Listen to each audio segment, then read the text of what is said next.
IG dia. Auzubillahi minasyaitanirrajim. Bismillahirrahmanirrahim. Assalamualaikum warahmatullahi wabarakatuh. Alhamdulillah. Alhamdulillahi rabbil alamin. Wassalatu wassalamu ala asyrafil anbiya'i wal mursalin wa ala alihi wa sahbihi ajma'in. Alhamdulillah, terima kasih. Ada yang tulis cantik rumah. Alhamdulillah. Ini adalah studio di rumah. Bahagian studio lah. Dan ini adalah ruang pejabat di rumah. Dan ruang macam pustaka lah, mini pustaka, mini library di rumah.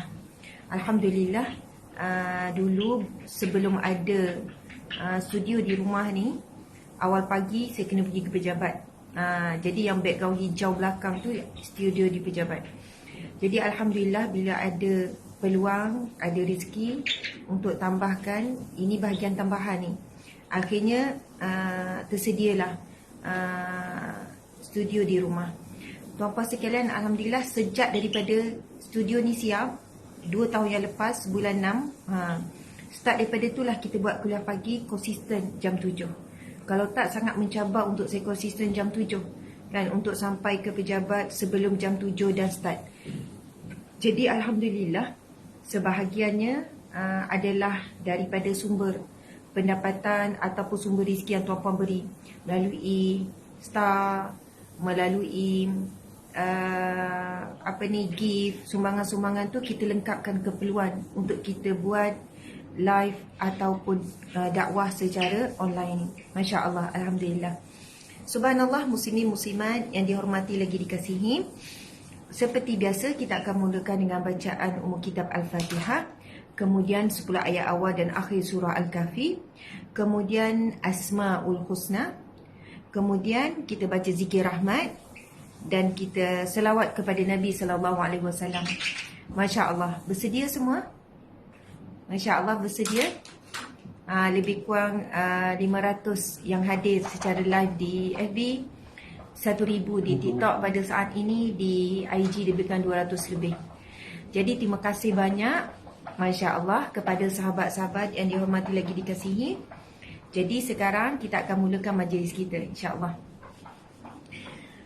Kita akan mulakan dengan Al-Fatihah. Jadi semua sahabat-sahabat yang berada di mana sahaja, sama-sama membacakan suratul Fatihah. A'udzu billahi minasyaitonir rajim. Bismillahirrahmanirrahim. Alhamdulillahi rabbil alamin. Ar-Rahmanir Rahim. Maliki yaumiddin. Iyyaka na'budu wa iyyaka nasta'in. Ihdinas siratal mustaqim. Siratal ladzina an'amta 'alaihim ghairil maghdubi 'alaihim waladdallin. Amin. Allahu Akbar, Allahu Akbar, Allahu Akbar. Sahabat-sahabat yang dirahmati Allah sekalian, fadilat membaca suratul Fatihah sebahagiannya ada disebut dan dituliskan di dalam buku ataupun kitab kita ni, buku kecil, bukan kitab lah, naskah 6 surah pilihan dan maksurat ni. Subhanallah, tuan-puan sekalian, saya selingan saja. Ini memang disusun oleh saya sendiri, Ustazah Asma Harun, bersama dengan tim. Sahabat-sahabat, dan perbezaan susunan bacaan al-maksurat dan 6 surah, sebab setiap bacaan kita bawakan dalil. Contoh ya, ini adalah surah Al-Fatihah dan kita bawa dalil fadilat, kelebihan, kehebatan suratul Fatihah. Jadi saya langsung nak membacakan kelebihan dan fadilat suratul Fatihah. Daripada Abu Hurairah radhiyallahu anhu, beliau berkata bahawa Rasulullah sallallahu alaihi wasallam pergi menemui Ubay bin Ka'ab. Maka Rasulullah sallallahu alaihi wasallam memanggilnya, "Wahai Ubay." Sedangkan Ubay tengah mengerjakan salat. Dia menoleh namun tidak menyahut panggilan baginda. Ubay tetap meneruskan salatnya, lalu mempercepatkan salatnya dan terus menghampiri Rasulullah sallallahu alaihi wasallam. Lalu Rasulullah sallallahu alaihi wasallam menjawab, Wa'alaikassalam. Apa yang menghalangimu, wahai Ubay, untuk menjawabku saat aku memanggilmu? Ubay pun menjawab, wahai Rasulullah, sesungguhnya aku sedang mengerjakan solat. Baginda bertanya, apakah kau menemukan antara yang diwahyukan Allah kepadaku? Apakah kau tidak menemukan antara yang diwahyukan Allah kepadaku, agar kalian memenuhi panggilan Allah dan Rasulnya apabila menyeru kalian untuk sesuatu yang menghidupkan kalian? Ubay lalu menjawab, benar, aku tidak akan mengulanginya insya-Allah. Baginda pun bersabda, maka aku ajarkan kepada kamu satu surah yang tidak diturunkan di dalam Taurat, Injil dan Zabur, dan dalam Al-Quran juga tidak ada yang seumpamanya. Ubay menjawab, sudah tentu. Wahai Rasulullah, Rasulullah SAW bersabda, bagaimana kamu membaca dalam solat? Ubay berkata, aku membaca Ummul Quran Al-Fatihah. Rasulullah SAW bersabda, demi zat yang diriku berada dalam kekuasaannya, tidak diturunkan dalam Taurat, Injil, tidak juga di dalam Zabur, melainkan dalam Al-Quran seperti itu, iaitu Al-Fatihah. Sesungguhnya ia adalah 7 ayat yang diulang-ulang, dan Al-Quran yang agung telah diberikan kepadaku. Subhanallah. Muslimin muslimat, sahabat yang dihormati lagi dikasihi sekalian. Okey, kita merujuk kembali. Hadis ni panjang. Ia membicarakan tentang fadilat dan kelebihan membaca suratul Fatihah. Di sana masih banyak dalil daripada Al-Quran, daripada hadis Nabi dan para alim ulama berkenaan dengan fadilat, kelebihan dan kaifiat. Fadilat, kelebihan ni maksud samalah. Kemudian kaifiat membawa maksud cara untuk kita beramal dengan surah Al-Fatihah. Namun, hadis yang kita bacakan ini merupakan hadis hasan yang sahih riwayat Tirmizi. Muslimin muslimat, permulaannya adalah Rasulullah SAW pergi menemui Ubay bin Ka'ab. Dan kita faham Ubay bin Ka'ab adalah satu nama besar dalam ilmu Al-Quranul Karim. Bahkan, subhanallah, pernah diturunkan ayatul Quran untuk ditujukan kepada Ubay bin Ka'ab. Dan pernah Allah Subhanahu Wa Taala perintahkan Nabi SAW untuk membacakan ayatul Quran kepada Ubay bin Ka'ab. Subhanallah, menunjukkan Allah Subhanahu Wa Taala sendiri mengiktiraf bahawasanya sahabat Nabi yang bernama Ubay bin Ka'ab ini adalah ahli Al-Quran, orang yang mahir dan pakar di dalam Al-Quranul Karim. Masya Allah. Satu hari Ubay bin Ka'ab solat sunat. Tuan-puan sekalian, solat sunat. Sebab itu bila kita solat sunat, sebenarnya bila ibu memanggil kita, kita boleh hentikan solat sunat. Dan kita berhentikan tu dengan kaedah lah. Bukan tengah baca, tengah solat, lepas tu dengan mak panggil kan, kita pun ya.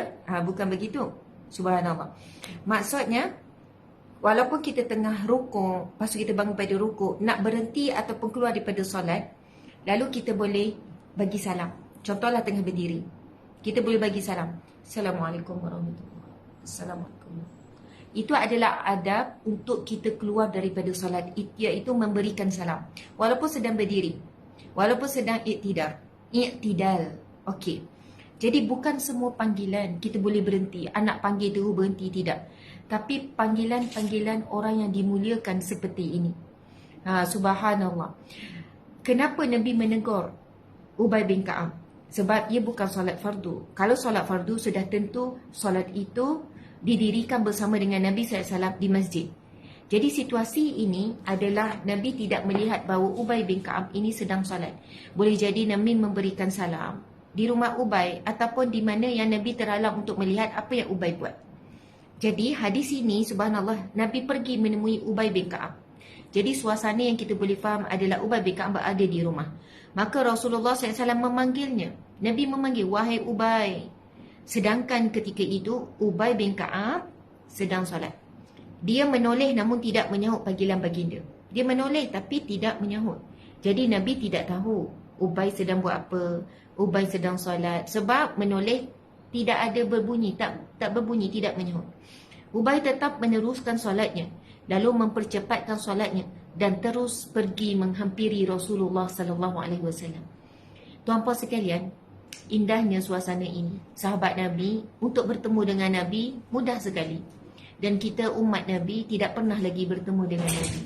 InsyaAllah pada suatu hari nanti kita akan bertemu dengan Nabi di syurgawi. InsyaAllah. Kita boleh ziarah Nabi. Kita boleh lihat wajah Nabi. Bagi yang lelaki boleh peluk, boleh cium Nabi. Dan kita boleh berada di dalam satu majlis bersama dengan Nabi yang dicintai. Allahu Akbar. Subhanallah. Okey, kita sambung lagi. Lalu Nabi SAW, lalu Ubay bin Ka'ab beri salam. Assalamualaikum ya Rasulullah. Assalamualaikum. Salam sejahtera ke atasmu wahai Rasulullah. Lalu Rasulullah pun menjawab. Rasulullah menjawab, wa'alaikassalam. Ke atas kamu salam. Wa'alaikassalam. Ke atas kamu kesejahteraan. Lalu Nabi terus bertanya, apa yang menghalangimu wahai Ubay untuk menjawabku saat aku memanggilmu? Masya Allah. Nabi seorang yang tegas dan juga lembut dalam waktu yang sama. Nabi apabila berlaku kesilapan, ini bukan perbuatan dosa pun, kesilapan, Nabi terus memberi teguran tanpa menangguh. Dan Nabi terus menyampaikan ilmu dalam teguran. Daripada hadis ini kita belajar beberapa perkara. Pertama, Nabi tidak berlengah untuk beri teguran. Kedua, Nabi tegas apabila walaupun perkara ini bukan melibatkan dosa. Bukan melibatkan dosa, ia melibatkan adab. Kan? Apabila Nabi memanggil ketika solat sunat, maka boleh berhentikan untuk menjawab panggilan Nabi. Subhanallah. Ini bukan hukumnya wajib, tetapi diharuskan ataupun disunatkan. Disunatkan dari situasi dengan Nabi disunatkan, bukan harus. Tapi kalau ibu kita panggil, harus. Jadi, tuan-puan muslimin muslimat, dan Nabi akan selitkan terus nasihat. Kadang-kadang kita menangguhkan untuk menegur, menasihati. Suami dia tangguh nak nasihat isteri. Tapi nasihat tu tengok juga keadaan lah. Isteri tangguh nak nasihat suami. Ibu ayah banyak tangguh nak nasihat anak. Alasan apa? Alah masih kecil. Alah budak-budak biasalah. Tak apalah, biar dia rasa salah. Dia rasa buat salah, nanti dia belajar dengan kesilapan dia. Masya Allah, Allahu Akbar. Akhirnya kerana kebebasan yang diberikan, apabila mula nak bertegas, anak-anak memberontak. Masya Allah. Walaupun kita nampak benda tu kecil. Tengok cara dia berjalan, tak tengok depan. Lepas tu bila pakai baju kelang kabut, lepas mandi tak lap betul-betul, nampak benda tu kecil. Kan lepas mandi, tengok basah lagi, basah dengan badan. Saya anak 7 orang. Apa yang saya cakap ni pengalaman yang saya lalui. Janganlah tanya macam mana Ustazah, macam faham je apa yang berlaku. Ya, saya melalui, saya juga ibu kepada 7 orang anak. Jadi kadang mari-mari pada kita basah. Kita terus tegur. Kenapa basah ni? Tak lap betul-betul ke? Cakap terus terang, kenapa basah ni? Rupanya ada anak ni dia nak cepat dan dia malas sikit, dia kurang rajin. Dia tak guna towel. Ada waktu dia tak guna towel. Lepas mandi tu pakai baju. Kita boleh nampak kesan tu. Jadi di situlah kita berikan, selepas kita tegur kesilapan, lalu kita berikan ilmu pengetahuan. Okey, sahabat-sahabat dimati Allah sekalian. Nabi terus bertanya, apakah yang menghalangimu wahai Ubay untuk menjawabku saat aku memanggilmu? Ubay pun menjawab, wahai Rasulullah, sesungguhnya aku sedang mengerjakan salat. Baginda bertanya, apakah kau tidak menemukan antara yang diwahyukan Allah kepadaku, agar kalian memenuhi panggilan Allah dan Rasulnya apabila menyeru kalian untuk sesuatu yang menghidupkan kalian? Ubay menjawab, benar, aku tidak akan mengulanginya lagi, insya-Allah. Baginda lalu bersabda, settle. Nabi dah tegur dan Nabi tidak menangguhkan teguran, dan Nabi terus berikan nasihat. Bawakan dalil terus. Subhanallah. Kemudian Nabi menyambung lagi. Baginda bersabda, maukah aku ajarkan kepadamu satu surah yang tidak diturunkan di dalam Taurat, Injil dan Zabur? Nabi kata, maukah aku ajarkan kepada kamu satu surah yang tidak diturunkan, yang tidak ada menyamai mana-mana surah, mana-mana ayat, mana-mana wahyu, sama ada di dalam Taurat, Injil dan Zabur, dan di dalam Al-Quran juga. Nabi sebut, maukah aku ajarkan kamu satu surah yang lebih baik, yang tidak ada setara dengannya. Walaupun dicari di dalam Al-Quran sekalipun, seluruh Al-Quran tidak akan menyamai kehebatan surah ini. Yang tidak akan ada di dalam Taurat, Injil dan Zabur. tiga lagi kitab yang diiktiraf, kitab yang besar, kitab wahyu Allah yang besar selain pada mazhab-mazhab suhuf-suhuf. Ubay menjawab, sudah tentu wahai Rasulullah, sudah tentu wahai Rasulullah. Rasulullah SAW bersabda, bagaimana kamu membaca dalam solat? Lalu Ubay berkata, aku membaca Quran, ibu kepada Al-Quran, iaitu Al-Fatihah. Rasulullah SAW bersabda, demi zat yang diriku berada di dalam kekuasaannya. Tuan-puan dimati Allah sekalian, apabila Nabi bersumpah demi Allah, bersumpah demi matahari, wasyamsi, demi waktu duha, waduhaha, walaili, demi waktu malam. Allah juga bersumpah demi makhluk-makhluk Allah yang besar, subhanallah, yang lain daripada matahari. Allah juga bersumpah demi waktu malam, demi waktu siang. Masya Allah, Allahu Akbar. Dan apabila Nabi SAW bersumpah dengan nama Allah, maka sudah pasti apa yang Nabi nak sampaikan adalah sesuatu perkara yang sangat besar, yang sangat hebat. Muslimin muslimat, Nabi SAW bersumpah demi zat yang diriku berada di dalam kekuasaannya. Maksudnya Nabi bersumpah demi Allah, demi zat, iaitu demi Allah, yang mana diriku dalam kekuasaannya tidak diturunkan di dalam Taurat, Injil dan juga di dalam Zabur seperti melainkan di dalam Al-Quran seperti itu, iaitu Al-Fatihah. Sesungguhnya ia adalah 7 ayat, sab'ul mathani, yang diulang-ulang, dan Al-Quran yang agung telah diberikan kepadaku. Nabi sebut sab'ul mathani, iaitu 7 ayat yang diulang-ulang. Al-Fatihah mengandungi 7 ayat, bermula daripada Bismillahirrahmanirrahim, ayat yang pertama. Alhamdulillahirrabbilalamin, ayat yang kedua. Ar-Rahmanirrahim, ayat yang ketiga. Malik Yaumiddin, ayat yang keempat. Iyyaka na'budu wa iyyaka nasta'in, ayat ke 5. Ihdinas siratal mustaqim. Kira balik. Bismillahirrahmanirrahim. Alhamdulillahirabbil alamin. Ar-Rahmanirrahim. Malik Yaumiddin. Iyyaka na'budu wa iyyaka nasta'in. Ihdinas siratal mustaqim. Siratal ladzina an'amta 'alaihim ghairil maghdubi 'alaihim waladdallin. Amin ya rabbal alamin. Semuanya 7 ayat. Tuan-puan, muslimin, muslimat mati Allah sekalian, kenapa Nabi sebut 7 ayat yang diulang-ulang? Nabi berpesan kepada kita untuk mengulangi bacaan surah Al-Fatihah. Pertama, di dalam solat ia jadi wajib. Setiap rakaat, solat fardu, solat sunat, solat apapun, wajib 7 ayat ini diulang baca. Dan betapa hebatnya surah Al-Fatihah ini, walaupun kita ulang pada setiap rakaat dan kita dah baca berpuluh tahun, tapi tidak pernah rasa jemu. Kita tak pernah rasa, tukar surah lain lah pula, baca Al-Fatihah je. Subhanallah. Kerana kalau kita kupas tentang kelebihan dan fadilat surah Al-Fatihah ini, ia sangat besar. Banyak lagi keterangan-keterangan yang lain. Surah Al-Fatihah juga dikenali sebagai surah Asy-Syafi, surah penyembuhan. Al-Kafi, surah yang mencukupkan segala-galanya. Surah Al-Hadi, surah yang memberikan petunjuk. Ada banyak lagi nama surah Al-Fatihah selain daripada Ummul Kitab, Ummul Quran, Sab'ul Masani, iaitu yang kelima. Tuan-tuan dimati Allah sekalian, Nabi sebut tidak ada surah yang boleh menyamai kehebatan surah ini, iaitu Al-Fatihah. Sama ada mana-mana ayat ataupun wahyu Allah yang terkandung dalam Taurat, Zabur, Injil, bahkan di dalam Al-Quran. Jadi apabila ditanya apakah surah yang terbaik ataupun paling hebat ataupun paling tinggi, seafdal-afdal surah di Al-Quran, jawapannya adalah Al-Fatihah.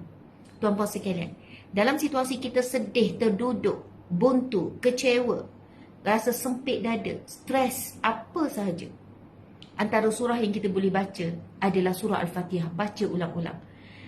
4 ayat pertama adalah pujian kepada Allah, dan 3 ayat yang terakhir dalam surah Al-Fatihah merupakan permohonan kita kepada Allah, segala yang kita perlu saat hidup di dunia dan saat hidup di mahsyar, saat hidup di akhirat. Subhanallah, apabila sampai ayat Iyyaka na'budu wa iyyaka nasta'in, hanya kepadamu kami sembah dan hanya kepadamu kami meminta pertolongan. Saat kita sebut Iyyaka na'budu, hanya kepadamu aku memperhambakan diri. Wa iyyaka nasta'in, hanya kepadamu kami memperhambakan diri, kami menyerah diri, serah diri. Iyyaka na'budu wa iyyaka nasta'in, dan hanya kepadamu kami mohon pertolongan. Sahabat-sahabat di mata Allah sekalian, saya nak cerita sikit. 2 hari lepas, bukan kemarin hari Rabu, hari Selasa. Saya ada urusan di sebuah bank. Kemudian masa saya sedang menunggu giliran, ada seorang Chinese di Kristian, lelaki, tegur saya. Dia kata, I selalu tengok you. I tengok you. Macam itulah. I kenal you, I cam you. I selalu nampak you. Subhanallah. Saya kata, okay, terima kasih. Kenal ya. Dan dia bukan Muslim lah. Chinese non-Muslim. Lepas tu dia pakai satu baju jenama yang besar, masyhur. Dan jenama tu dah 15 tahun. Sebab dia buka tu 2005. Dan masa saya kerja Jabatan Agama dulu, saya pernah berurusan dengan syarikat. Lepas tu saya pun tanya, oh you daripada ni. Lepas tu saya tergerak nak tanya, you owner Sebab nampak gaya dia sangat humble, sangat simple. Tak nampak macam orang kaya, tak nampak macam bos besar. Lepas tu, yes, I'm owner. Saya bila tahu, saya kata, oh, saya dah kenal syarikat you dah lama, masa saya kerja tahun 2010. Dan ia ada satu jenama besar dalam bidang advertising, terutamanya di Negeri Sembilan, tetapi juga di seluruh Malaysia. Jenama besar. Tapi saya tak sebutlah nama apa. Tapi saya bila tengok tu, saya terus tahu. Lepas tu, tuan-puan sekalian, menariknya perbualan itu jadi panjang. Perbualan dia lebih banyak speaking. Lepas tu, dia tegur saya, dia kata, saya in person saya tengok you, dia tengok saya lah. In person saya tengok you, rupanya you ini orangnya kecil saja. Maksud dia ialah you nampak ringan, you nampak kecil, biasa. Tapi you buat banyak perkara. Maksudnya dia tahu you buat banyak perkara. Banyak yang orang lain tak boleh buat, you buat. Okey, ini bukan nak puji saya. Okey, kita tinggalkan tu. Cuma saya nak bagi tahu. Dan 2 hari lepas saya pergi hospital India. Dan bukan Muslim lah. Hai Ustazah. Saya, oh kenal ya. Sebab kita tahu dia bukan Muslim. Dia pakai ni, lepas tu dia free hair. Saya tak tanyalah Muslim ke tak. You kenal? Ya, saya selalu ikut juga Ustazah punya ceramah. Okey. Ya, ada segelintir di kalangan India dan Muslim juga follow. Mungkin dia dapat motivasi lah. Lepas tu, yang menariknya, tuan-puan sekalian, yang Chinese tu, yang saya sebut tadi tu, yang saya tak tahulah dia Kristian tapi dia bukan Islam lah. Dia sebut apa? Dia sebut tentang Tuhan. Dia kata, dia panggil saya Puan lah. Puan tahu tak, bilakah hidup saya paling bermakna? Saya pernah berada di puncak yang sangat tinggi. Kekayaan, puncak itu, puncak ini semua, berjaya. Saya dapat anugerah melalui syarikat ni dengan pelbagai anugerah sampai international. Berbagai peringkat. Dapat anugerah itu, anugerah ini, macam-macam. Sebuah syarikat yang berjaya sampai peringkat international. Sangat tinggi. Tetapi God, disebutlah Tuhan, jatuhkan saya. Saya ingat waktu yang paling bahagia dalam hidup saya apabila saya berada di atas. Ketika saya berada di atas, ketika saya berjaya. Apabila saya berada di top atas, dapat pelbagai anugerah, perniagaan sangat maju. Tetapi tidak rupanya. Tuhan uji saya. Anak saya kanser dan anak saya meninggal dunia. Dan waktu yang sama ketika itu perniagaan saya jatuh merudum. Peringkat awal saya sangkakan Tuhan tidak suka, tidak sayang saya dan sebagainya. Dan saya sangkakan itu saat saya paling menderita. Kemudian apa yang berlaku? Ketika itulah saya kenal Tuhan. Ketika itulah rupanya bukan pada kita berkuasa. Masa tu saya ada duit. Saya ada segala-galanya. Tapi saya tak boleh nak selamatkan pun anak saya yang sakit kanser. Akhirnya dia meninggal dunia. Saya rasa hopeless. Saya rasa sekian-sekian. Saya tak boleh buat apa untuk orang yang paling saya sayang. Dan ketika inilah, rupanya, dia sebut apa? Dia kata, rupanya Puan, saat kita tidak berdaya dan kita sangat lemah, saat kita kita betul-betul zero, kosong, saat itu hidup kita paling nikmat. Saat itu adalah sukses yang sebenar. Lepas tu dia sebut apa? Dia sebut sebenarnya kita ni tidak ada apa-apa. Dan kita tidak ada daya dan tidak ada upaya langsung. Semua daripada Tuhan. Saya bila dengar tu kan, saya terus sebut, Sir, untuk pengetahuan, saya cakap Melayu, dia cakap English. Saya campur-campur. Saya kata, apa yang Tuan sebut semua ada di dalam Islam dan ada dalam Al-Quran. Setiap yang Tuan sebut semua ada di dalam Al-Quran dan ada di dalam Islam. Dan memang kami diajar, walau dalam apa juga keadaan, untuk belajar dan untuk berpegang bahawa kami tidak ada apa-apa. Semuanya milik Allah. Surah Al-Fatihah ayat yang ketiga, Malik Yaumiddin. Ayat keempat, Malik Yaumiddin, pemilik hari pembalasan. Dan pemilik kepada ad-din, ia hari pembalasan, ad-din juga kehidupan, ad-din juga adalah agama. Semua pemilik. Ayat yang kita selalu zikir tu, wa huwa ala kulli syai'in qadir. Dialah Maha berkuasa di atas segala sesuatu. La haula wala quwwata illa billah. Tidak ada daya dan tidak ada upaya melainkan kekuatan semua daripada Allah. Subhanallah, tuan-tuan sekalian. Lepas tu dia kata, that's a human being. Itulah sifat manusia. Perlu rasa tidak ada apa-apa, tidak memiliki apa-apa. Dan apabila saya faham, tetapi dia bukan merujuk kepada Bible ke apa, itu adalah motivasi yang dia dapat. Apabila kita faham, anak itu bukan milik kita, ketika itulah saya boleh bangkit kembali. Sebab saya rasa, okey, anak yang saya besarkan dengan kasih sayang, saya train dia, yang saya harapan adalah anak ni akan meneruskan legasi perniagaan saya. Tetapi Tuhan uji anak saya kanser, kemudian meninggal dunia. Dan saya boleh settle dengan, apabila saya faham anak itu saya tak mampu buat apa-apa sebab ada kuasa iaitu Tuhan, dan kita tidak memiliki anak.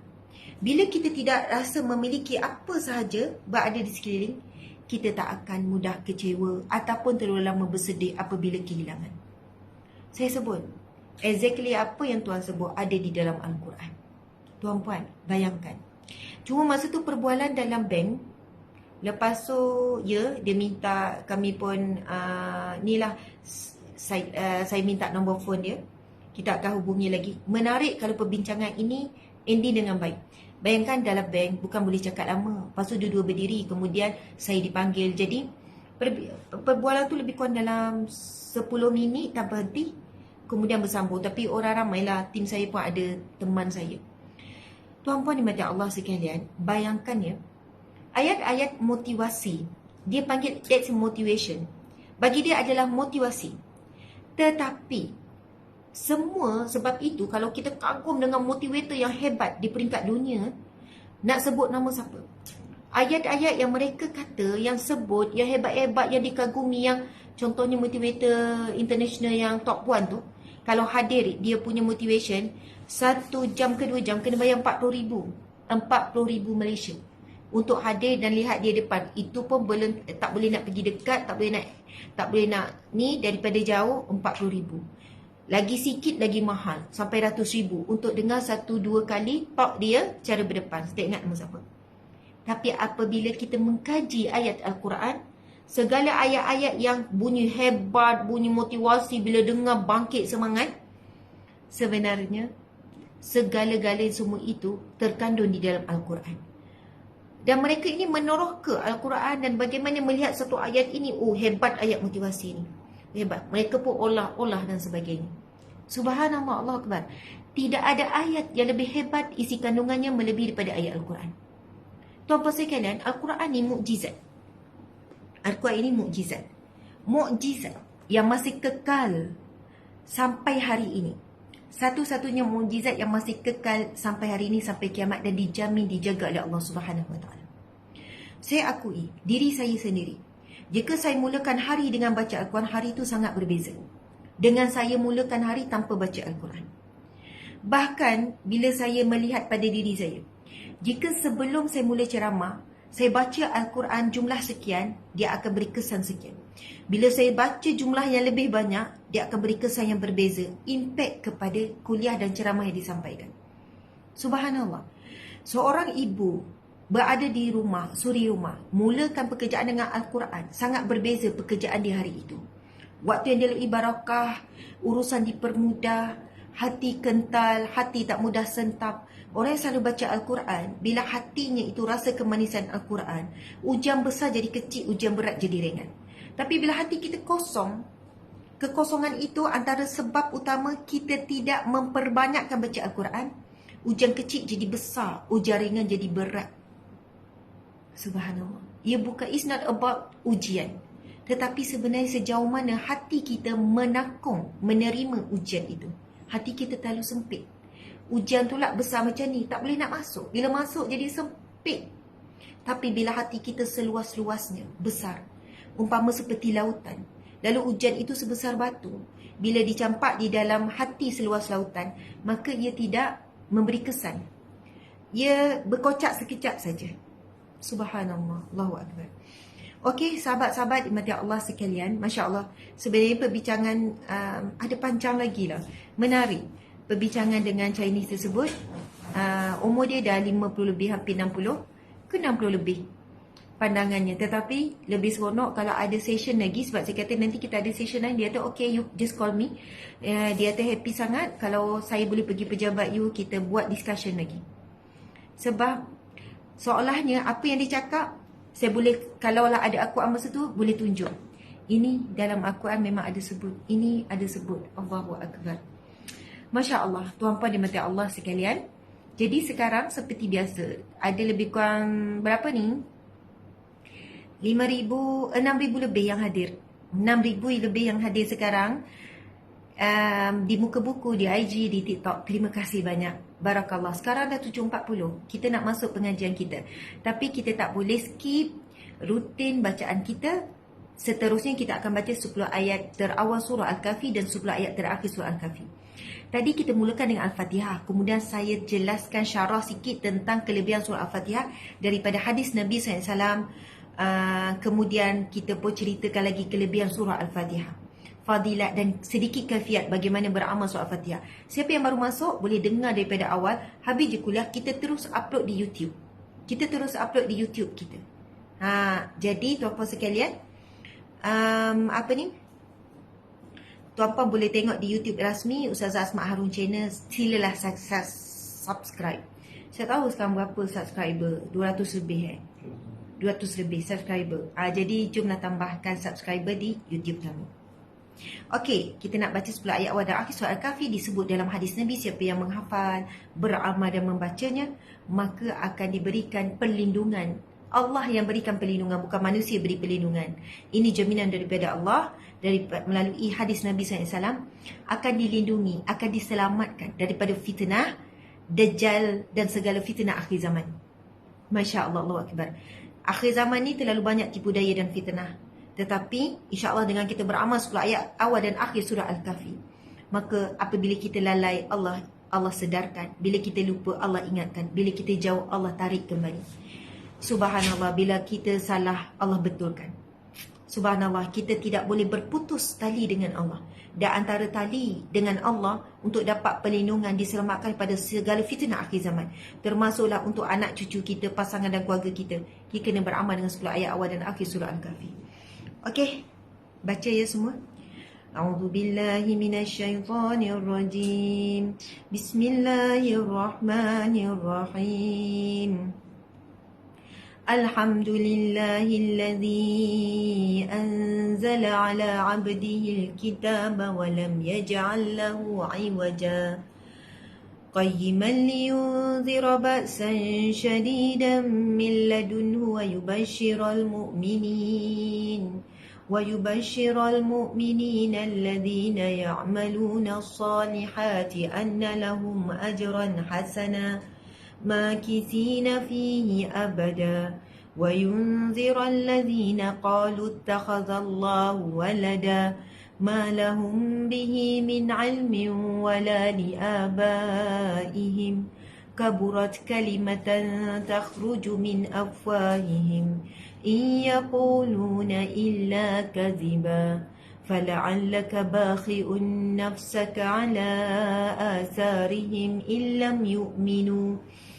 لم يؤمنوا بهذا الحديث أسفا إنا جعلنا ما على الأرض زينة لها لنبلوهم أيهم أحسن عملا وإنا لجاعلون ما عليها صعيدا جرزا أم حسبت أن أصحاب الكهف والرقيم كانوا من آياتنا عجبا إذ أوى الفتية إلى الكهف فقالوا ربنا آتنا من لدنك رحمة وهيئ لنا من أمرنا رشدا ربنا آتنا من لدنك رحمة وهيئ لنا من أمرنا رشدا Rabbana, wahai Tuhan kami, atina, kurniakan buat kami, min ladunka rahmah,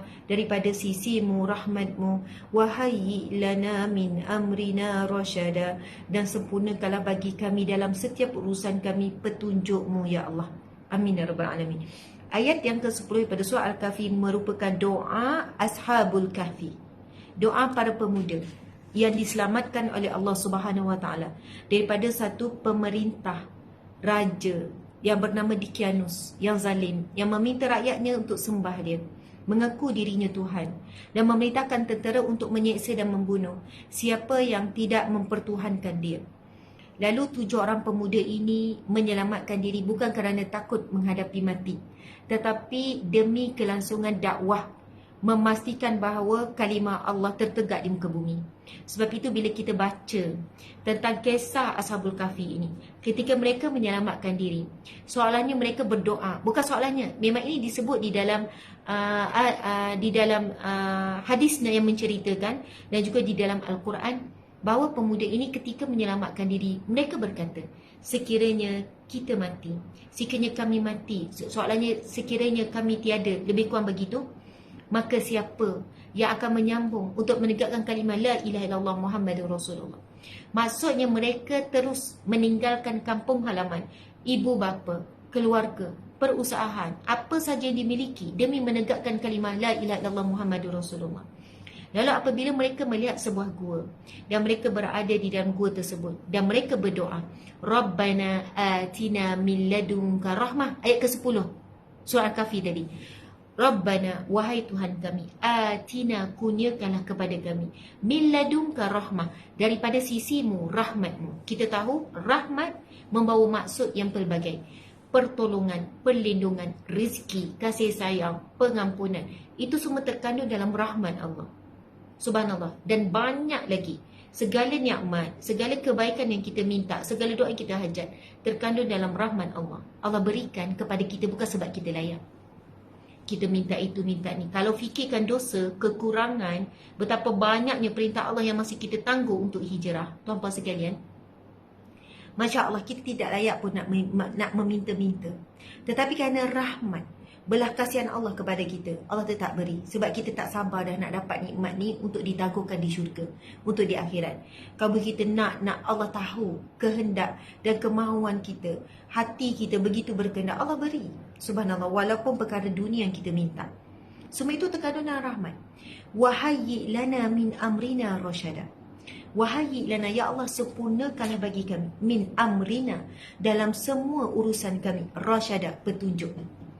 Sebab itu saya selalu sebut, kita setiap hari akan berdepan dengan buat keputusan, buat tindakan. Betul tak?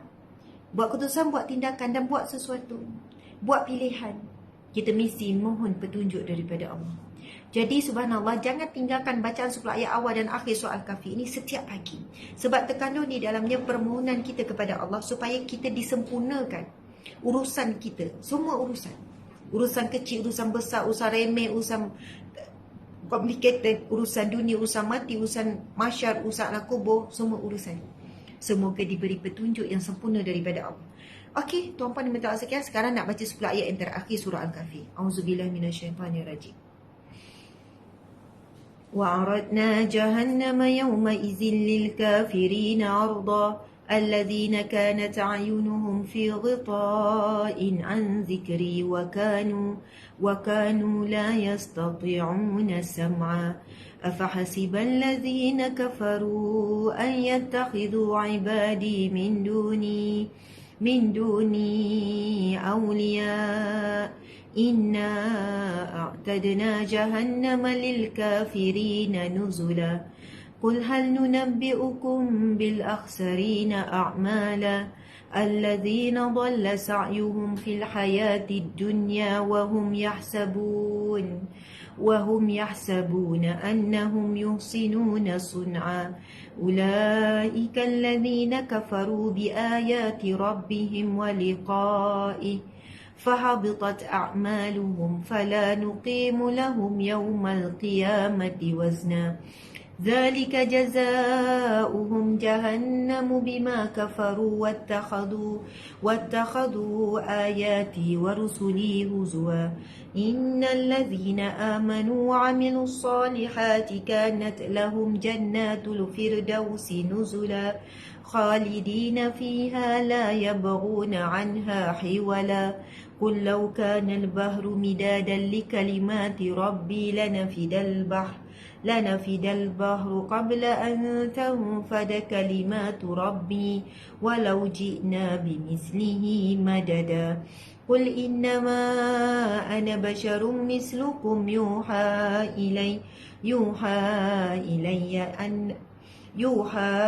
إلي أنما إلهكم إله واحد فمن كان يرجو لقاء ربه فليعمل عملا صالحا ولا يشرك بعبادة ربه أحدا صدق الله العظيم. Masya Allah, Alhamdulillah. Subhanallah, muslimin muslimat. Sekarang kita nak berpindah ke whiteboard. Saya nak tuliskan beberapa perkara. Okey, jom.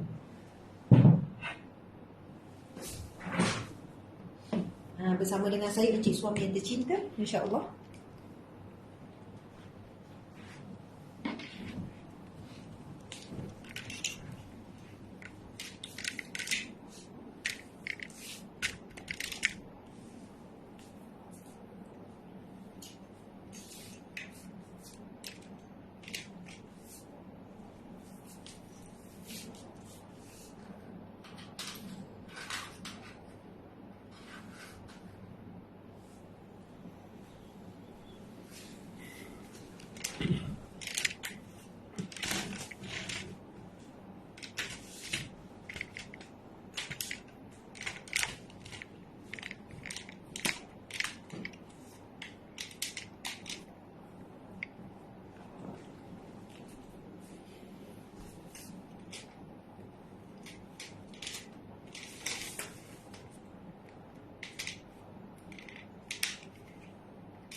Okey, subhanallah, muslimin muslimat yang dihormati lagi dikasihi.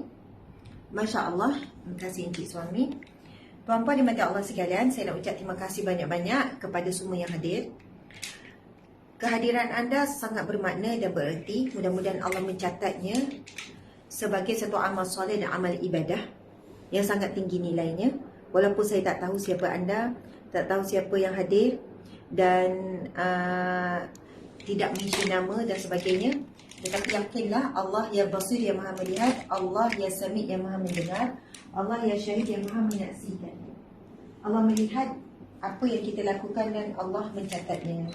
Nabi SAW bersabda, man salaka tariqan yaltamisu fihi ilman sahalallahu lahu tariqan ila jannah.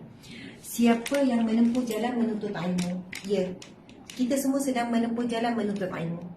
Subhanallah, walaupun di alam maya. Nabi SAW bersabda, sahalallahu lahu tariqan ila jannah. Allah akan permudahkan baginya jalan-jalan ke syurga. Masya Allah. Jadi mudah-mudahan tuan-puan sekalian, dengan kita berusaha, bukan senang sebenarnya nak berdiam walaupun secara live, walaupun di rumah di pejabat dan sebagainya. Nak duduk, nak dengar. Sebab apa? Hati kita akan berikan rasa cepat boring. Ustazah ni panjang sangat lah. Ustazah ni ulang benda yang sama. Ustazah ni ini sekian. Ulang lagi contoh. Bukan senang sebenarnya.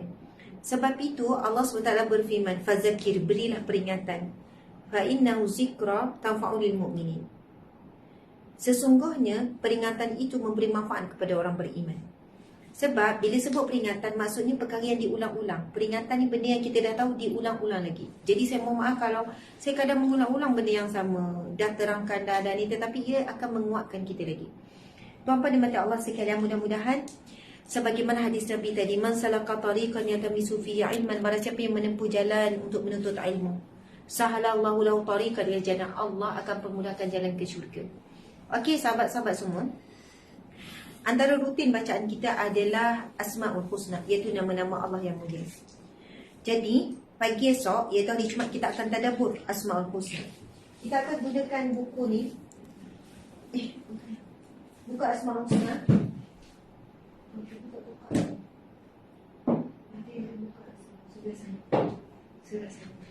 Okey, subhanallah, itu muka. Kita akan gunakan buku ni start besok. Terima kasih kepada yang dah membeli dan memiliki. Ini adalah Asmaul Husna yang diterbitkan sendiri di bawah nama saya, disusun bersama dengan tim PTS. Jadi sahabat semua, kita sama-sama bacakan dulu, nanti saya tuliskan fadilat dan kelebihan Asmaul Husna. Okey, saya nak sambung ucap terima kasih. Terima kasih yang bagi komen non-stop, sebab setiap komen anda sangat bermakna. Dia akan menguatkan engagement dan reach live kita. Ini adalah satu bentuk perjuangan medan dakwah di media sosial.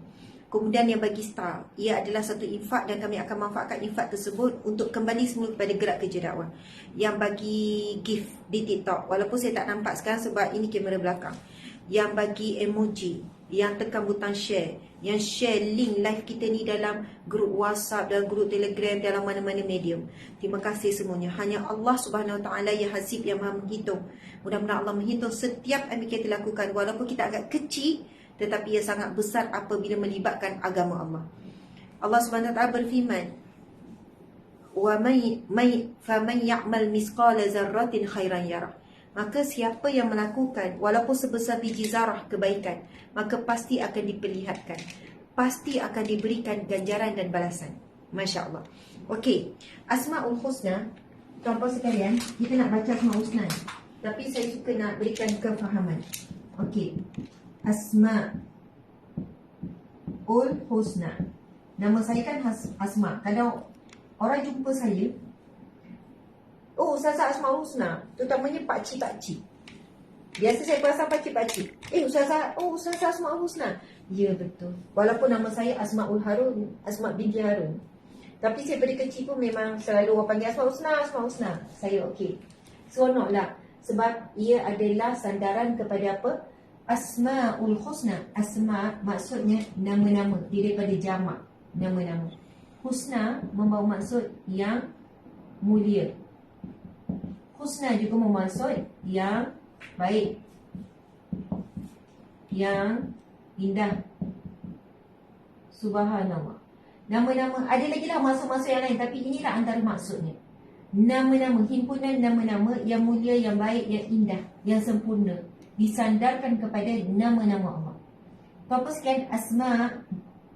Okey, ejaan dalam bahasa Arabnya Asma. Okey, kalau bila dilihat kepada dari sudut bahasa, bila kita tengok sama, ia bermaksud langit. Yang memberi maksud asma juga memberi maksud adalah nama. Nama-nama asma itu sendiri adalah ketinggian. Sama langit tinggi. Subhanallah. Jadi antara maksud lain perkataan asma dalam bahasa Arab adalah nama tinggi ataupun yang tertinggi. Membawa maksud juga adalah yang tertinggi. Asmaul Husna, nama-nama yang mulia.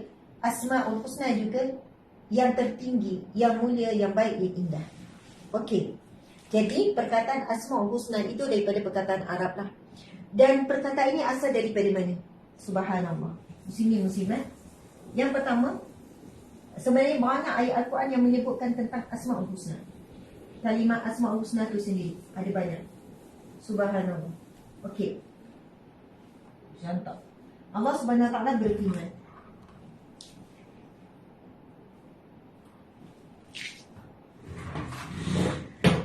Allah Subhanahu Wa Taala berfirman. Cik, okey ke tu? Sebab saya tak boleh. Bismillahirrahmanirrahim. Walillahi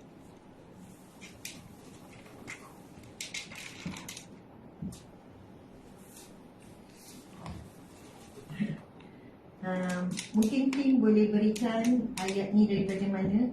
Walillahi asma'ul husna. Asma'ul husna.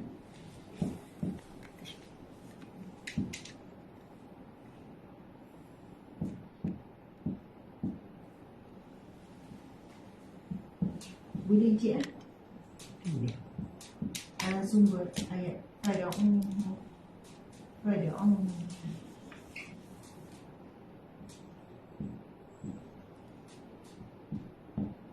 Fad'uhu biha.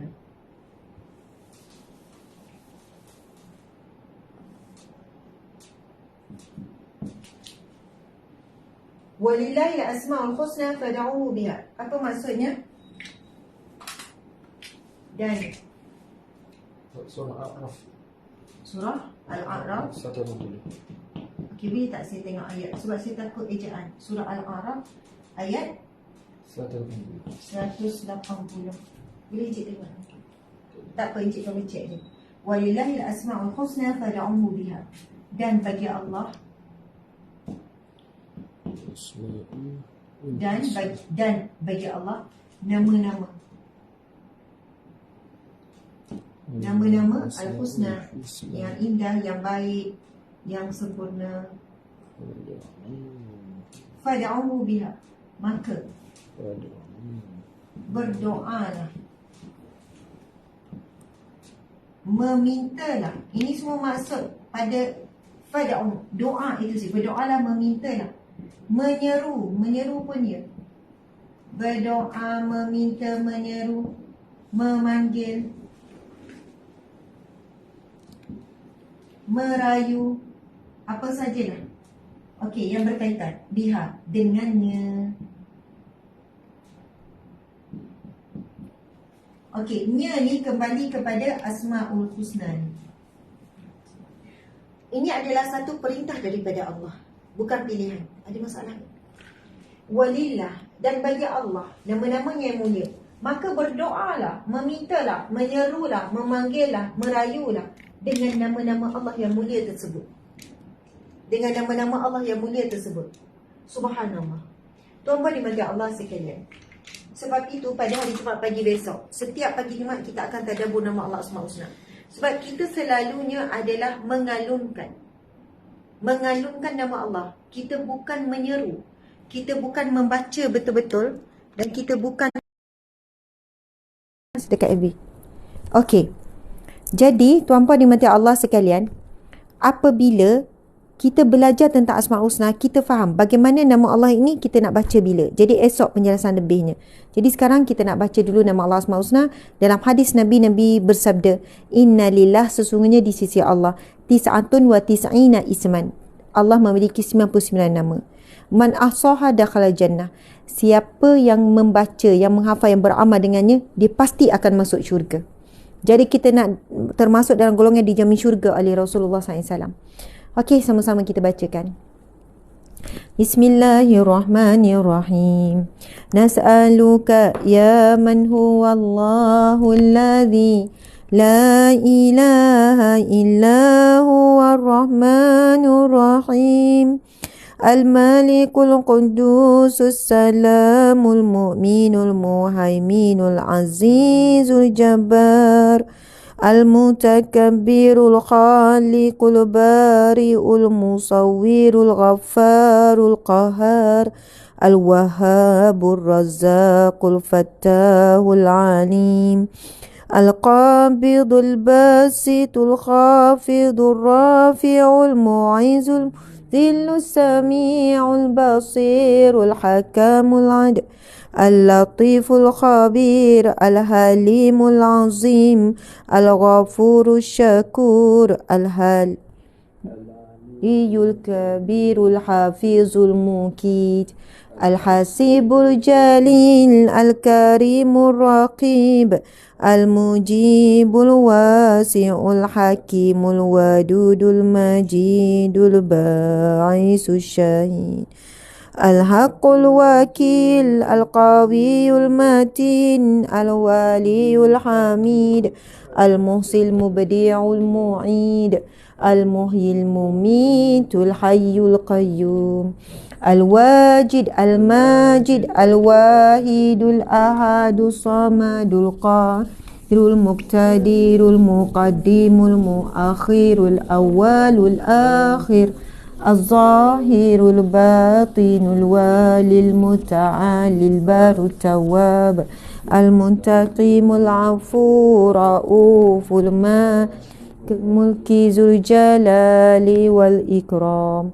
المقسط الجامع الغني المغني المانع الضار النافع النور الهادي البديع الباقي الوارث الرشيد الصبور الذي ليس كمثله شيء وهو السميع البصير اللهم صل أفضل الصلاة على أسعد المخلوقات كسيدنا محمد وعلى آله وصحبه وسلم عدد معلوماتك ومداد كلماتك كلما ذكرك ذاكرون وغفل عن ذكره الغافلون. Subhanallah walhamdulillah wa la ilaha illallah wallahu akbar. Alhamdulillah, muslimin muslimat yang dirahmati Allah sekalian. Okey, kita akan revise sikit, kembali semula kepada pengajian kita pada 3 hari lepas. 2 hari lepas, 3 hari lepas. Kita dah masuk kepada bab yang baru. So hari ni hari Khamis, so hari ni hari terakhir kita baca kitab Riyadhus Shalihin ni. Tapi minggu depan okey, tak ada tapi. Okey, jadi hari ini kita nak tutup bab yang ke-15 ini dengan lebih jelas. Sebab semalam minta maaf saya tak dapat kuliah pagi semalam. Tapi kita ada okey, malam tadi ada. Okey. Jadi semalam hari Rabu, so hari Selasa. Hari Selasa kita dah baca 3 hadis dalam bab yang ke-15 ni. Cuma kita nak tutup dengan sempurnalah, dengan lebih baik bab 15 ini dengan beberapa tambahan syarah. Jadi insya-Allah esok kita Asmaul Husna. Sebelum ni kan kita ada beberapa kan, tapi mungkin tim dah ambil. Okey, tak apa. Jadi hari ni kita akan ulang sepintas lalu. Tak okey dah ni. Maksudnya bolehlah. Gitu. Okey. Tak apa. Encik, tak apa. Boleh dah ni. Okey, subhanallah, sekarang kita akan masuk kepada pengajian kitab Riyadhus Shalihin. Tak apa dah sebenarnya. Okey dah. Oh, dia turun sendiri. Okey, nak letak kitab ni atas ni.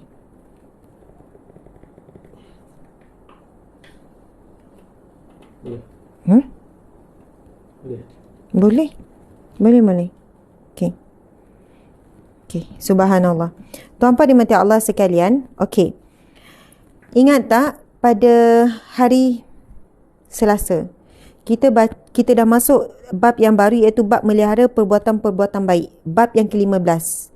Siapa yang ada kitab Riyadhus Shalihin, walaupun anda ada versi yang lain, kitab yang berbeza pada saya, jangan bimbang. Anda cari hadis yang ke-153. Jadi walaupun berbeza versi, terbitan lain, sebab kitab Riyadhus Shalihin ni ada banyak dalam pasaran, tak mengapa, anda terus pergi kepada hadis yang ke-153. Ia merupakan hadis yang pertama dalam bab yang 15.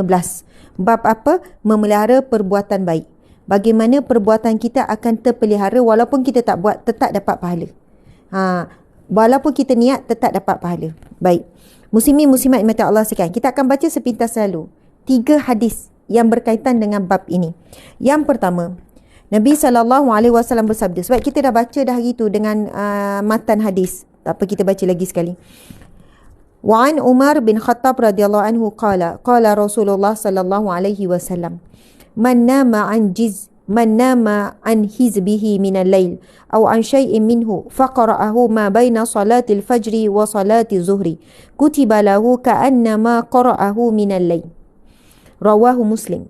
Daripada Umar bin Khattab berkata, Rasulullah sallallahu alaihi wasallam bersabda, barang siapa yang tertidur sehingga tertinggal membaca wiridnya di waktu malam atau sebahagian dari wiridnya, kemudian ia membacanya antara waktu solat fajar, subuh dengan zuhur, maka dicatat baginya sebagaimana ia membacanya di malam hari.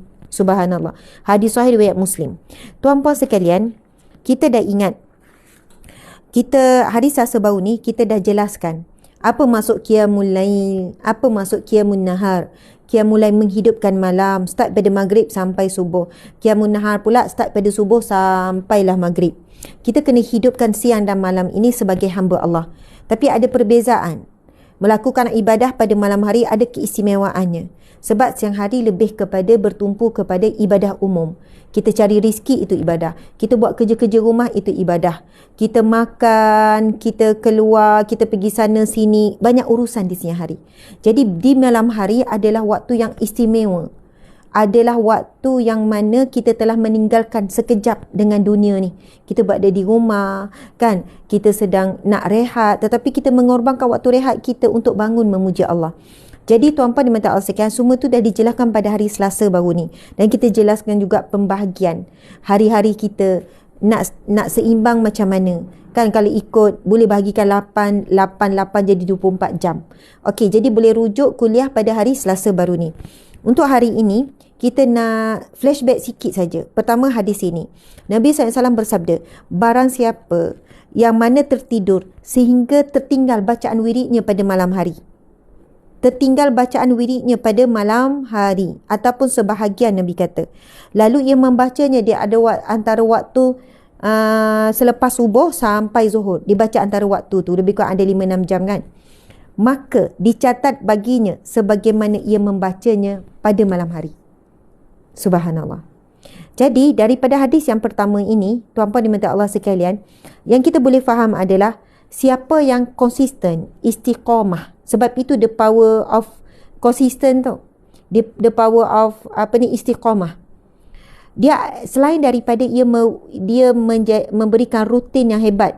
Bila kita ada rutin, barulah kita boleh merasai kehebatan rutin tu.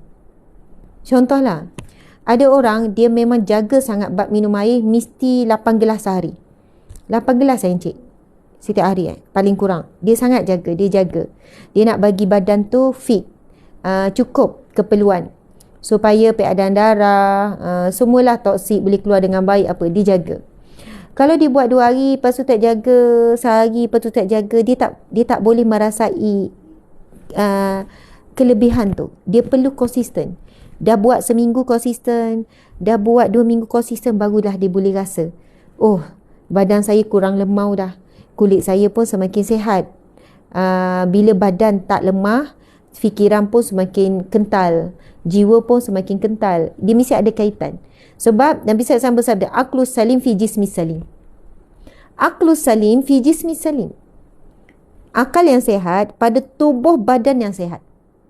Masya Allah. Memang tu pesan. Kita kena jaga. Kita kena sayang tubuh badan kita. Masya Allah. Makan berpada-pada. Makan sikit, jangan makan banyak. Tak nikmat pun makan banyak. Kalau saya pun ajar diri saya, cuba. Tapi kadang-kadang terbabas juga. Suku-suku separuh tu kan. Suku-suku separuh. Nasi suku, lepas tu protein suku, yang lebih adalah serat suku-suku. Yang lebih adalah sayur, buah-buah. Masya Allah. Jadi, nasi tu suku. Cuba belajar makan nasi suku. Bukan separuh. Bukan satu mangkuk penuh. Kalau separuh lah, kita pergi kedai minta separuh. Tapi cuba belajar makan suku. Bila kita makan, cukup-cukup saja dengan keperluan, badan kita tak terlalu lemah, tak mengantuk, tak lemau. Sebab tubuh badan kita ni tuan-puan sekalian, dia sangat penat hadam makanan. Bila badan bagi tuang kepada sistem penghadaman, masuk je makanan, lepas tu berlebih pula. Lepas tu sistem badan pencernaan pun bekerja keras. Kan, lepas tu ada yang tukar pada lemak, ada yang gula lebih, ada yang sekian-sekian. Lepas tu bahaya, lepas tu kesan pada jantung. Sebab itu Nabi kata, semua perkara bermula daripada perut. Tidak ada kantung. Ni Nabi SAW bersabda, tidak ada kantung yang lebih buruk umatku isi melainkan perut. Sedap kan makan kan? Okey. Sebenarnya makan ni yang sedapnya sedang-sedang, bukan banyak. Bila banyak terlalu kenyang, dah hilang dah. Dan makanan ni dia sedap, dia tekak je. Bila masuk dalam perut tak rasa dah. Faham tak maksud saya? Masuk-masuk tu, Allah bagi kita nikmat, manis, masam, sedap. Ui, sedapnya. Sedap tu di sini saja. Dalam mulut sampai dah masuk perut dah tak sedap dah. Maksudnya dah tak rasa apa dah dalam perut. Bukannya bila masuk dalam perut, ui, sedapnya menyandap. Tuan-puan dimati Allah sekalian.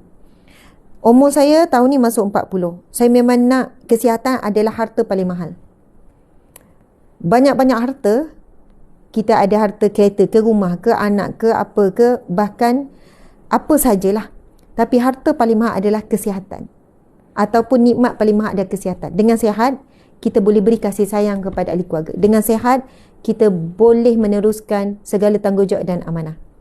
So, sayangilah diri. Cubalah makan suku-suku separuh tu. Cuba karbohidrat tu, nasi karbohidrat kan? Karbohidrat tu kan kalau tukar pada gula, lepas tu tak digunakan, dia jadi lemak, dia jadi apa tu panggil? Kolesterol. Banyak benda lah, benda yang tak elok. So, kurangkan juga minum air manis. Sekali sehari je minum air manis kalau nak minum. Sekali sehari. Yang lain tu minum air kosong. Nak reward diri, suka minum kopi sekali sehari. Ini tak, pagi minum air manis, tengah hari pun minum air manis, ais, lepas tu malam pun minum air manis. Saya pernah, dulu dengan suami tak pernah minum air manis langsung. Encik ingat tak dulu kita? Sampai mak saya kan bila pergi kedai makan kan, sebab anak-anak pun semua tak minum air manis. Lepas tu sampai mak kata, berjimat ke? Asyik minum air kosong je. Sampai anak pun tak biasa minum air manis, tak suka. Macam tu. Gula-gula memang kami tak benarkan anak-anak makan. Sekali-sekala bolehlah sebab dia orang nampak ada orang lain makan. Tapi untuk kami beli tak. Sebab kandungan gula sangat tinggi. Nama pun gula-gula. Satu biji gula tu lebih berat kandungannya daripada satu pinggan nasi. Nasi tu kan karbohidrat, lepas tu ditukar pada gula. Jadi, bila kita makan sebiji gula-gula, dia punya kandungan gula tu lebih tinggi daripada ni. Oh, bila saya fikir-fikir, beratnya badan nak terima. Badan nak fit, nak buat banyak kerja. Kita nak cergas. So, memang betul lah. Apa yang kita makan, itulah diri kita. You, what you eat. Kamu, apa yang kamu makan. Dan, kalau kita tengok, mereka yang mengalami masalah anxiety contohnya, bila pergi buat rawatan, sampai ada ubat, nasihat doktor sekian-sekian, mereka perlu diubah pola pemakanan. Mereka tak boleh makan benda yang terlalu manis, sebab bila makan terlalu manis, dia akan trigger sekian-sekian. Okey, minta maaf ya. Minta maaf jadi macam pergi ke situ sikit. So, orang tanya Ustazah macam mana rahsia cergas. Ya, kadang saya pun juga selalu lemah. Ada juga waktu sakit, bila push ada sangat. Tapi, di usia 40, saya mula lebih ingin menjaga kesihatan dengan sebenarnya. Makan sikit, lepas tu mesti ada rutin untuk buat riadah, kemudian minum air secukupnya, cuba belajar tidur pada waktu, makan ikut jadual, semua itu sangat membantu. Okey, kekal sihat, cergas, cantik, awet muda, itulah di antaranya. Okey, tuan-puan dimati Allah sekalian. Baik. Hadis Nabi SAW, saya tak ingatlah kenapa saya berkait dengan perkara tu tadi. Tak apalah ya. Harap dapat ilmu juga, dapat semangat sikit ya. Okey, tuan-puan dimati Allah sekalian. Nabi bersabda, siapa yang tertinggal amalannya pada malam hari. Maksudnya dia dah jadi rutin. Oh, perkataan rutin tadi. Dia dah jadi rutin dia. Bila malam je, dia akan bangun berzikir kepada Allah. Tapi boleh jadi sebab dia terlalu penat, lalu dia tertidur. Lalu dia bangun subuh, ya Allah tak bangun malam tadi. Sedihnya ya Allah. Tetapi bagi orang yang dah jadi istiqamah dan rutin, dia baca zikir itu lepas subuh ataupun waktu duha, selagi mana sebelum zuhur, maka Nabi kata dia tetap dicatat pahala sama macam dia baca waktu malam. Bayangkan ya, orang yang merutinkan sesuatu, dia banyak kebaikan dan kelebihan. Dari sudut zahir saya sebut tadi tu, kesihatan, fizikal yang kita boleh nampak. Tapi dari sudut amal soleh, siapa yang dah merutinkan sesuatu amalan, lepas tu dia terhalang kerana sakit, tertidur, apa sajalah, mungkin musafir, maka dia tetap dicatat walaupun dia buat bukan pada waktu yang sama. Malam memang gandaan pahala berbanding buat ibadah siang, ibadah-ibadah tertentu. Okey, hadis yang kedua dalam bab ini. Bismillahirrahmanirrahim. Wa an Abdullah bin Amri bin As radhiyallahu anhu qala qala Rasulullah sallallahu alaihi wasallam, ya Abdullah la takum misla fulanin kana yaqumul lail fataraka qiyamal lail. Muttafaqun alaih. Daripada Abdullah bin Amr bin Al-As radhiyallahu anhuma berkata, Rasulullah sallallahu alaihi wasallam pernah bersabda, hai Abdullah, janganlah engkau seperti si fulan. Dulu ia selalu melakukan qiyamul lail, kemudian ia tidak melakukannya lagi. Masya-Allah. Subhanallah, muttafaqun alaih. Subhanallah, muslimin muslimat, qiyamul lail ni bukan wajib. Bukan wajib. Dia sunat muakkad, sunat yang sangat dituntut, menghidupkan malam. Dengan bacaan Al-Quran, dengan zikir, dengan solat tahajud, menghidupkan malam. Tapi Nabi menegur. Nabi kata, jangan kamu seperti si fulan. Nabi tak sebut nama. Jangan kamu seperti si fulan, seorang hamba Allah ini. Dulu rajin dia qiyamul lail, tapi sekarang dia tidak melakukannya lagi. Masya Allah. Padahalnya itu bukan perkara yang wajib, perkara yang sunat muakkad yang sangat dituntut. Itu pun Nabi berikan peringatan bahawa perbuatan itu tidak bagus walaupun benda tu sunat. Bila kamu dah jadikan rutin, kamu jangan tinggal. Bila kamu dah istiqamah satu amalan, kamu jangan tinggal. Itu perkara yang tidak disukai oleh Allah. Nabi larang. Kamu dah merutinkan suatu amalan, kekalkan, jaga walaupun sedikit. Sebab itu hadis Nabi SAW, sesungguhnya amalan yang paling dicintai oleh Allah, amalan yang sedikit tapi istiqamah. Tapi kalau amal tu boleh banyak dan istiqamah, lagi baiklah. Tetapi begitulah caranya Nabi mendidik kita. Amalan yang paling cintai Allah, walaupun kamu buat sikit tapi konsisten. Setiap hari konsisten zikir la ilaha illallah 100 kali contoh. Walaupun bunyi ada orang tu sampai zikir 5, saya paling kurang 1000 kali la ilaha illallah. Walaupun bunyi 100 kali dengan 1000 jauh beza. Tapi mungkin yang 1000 tu seminggu sekali dia boleh buat, 3 hari lepas tu berhenti. Ada lebih baik yang 100 kali tapi konsisten setiap hari. Tuan-tuan sekalian, sebenarnya semua amalan yang payahnya bukan pada banyak, tapi pada konsisten. Betul atau tidak? Ini pengalaman saya dan saya rasa pengalaman semua orang pun sama. Ada waktu kita sedih, kita kecewa, kita terduduk, kita boleh habis zikir la ilaha illallah tu 1000 kali. Selawat 1000 kali, istighfar 1000 kali. Bila perniagaan nak merudum, nak jatuh, lepas tu dengar ceramah, siapa yang nak dibukakan jalan bla bla, masa tu kita boleh. Lepas tu naik balik perniagaan contohlah. Allah beri keluar daripada masalah. Sedang ada masalah ni, mulalah cari ceramah, okey, amalkan ni untuk keluar daripada masalah. Ini belenggu ni, moga Allah leraikan. Ya, kita mampu. Tapi bila Allah dah meleraikan, itu disebut di dalam Al-Quran.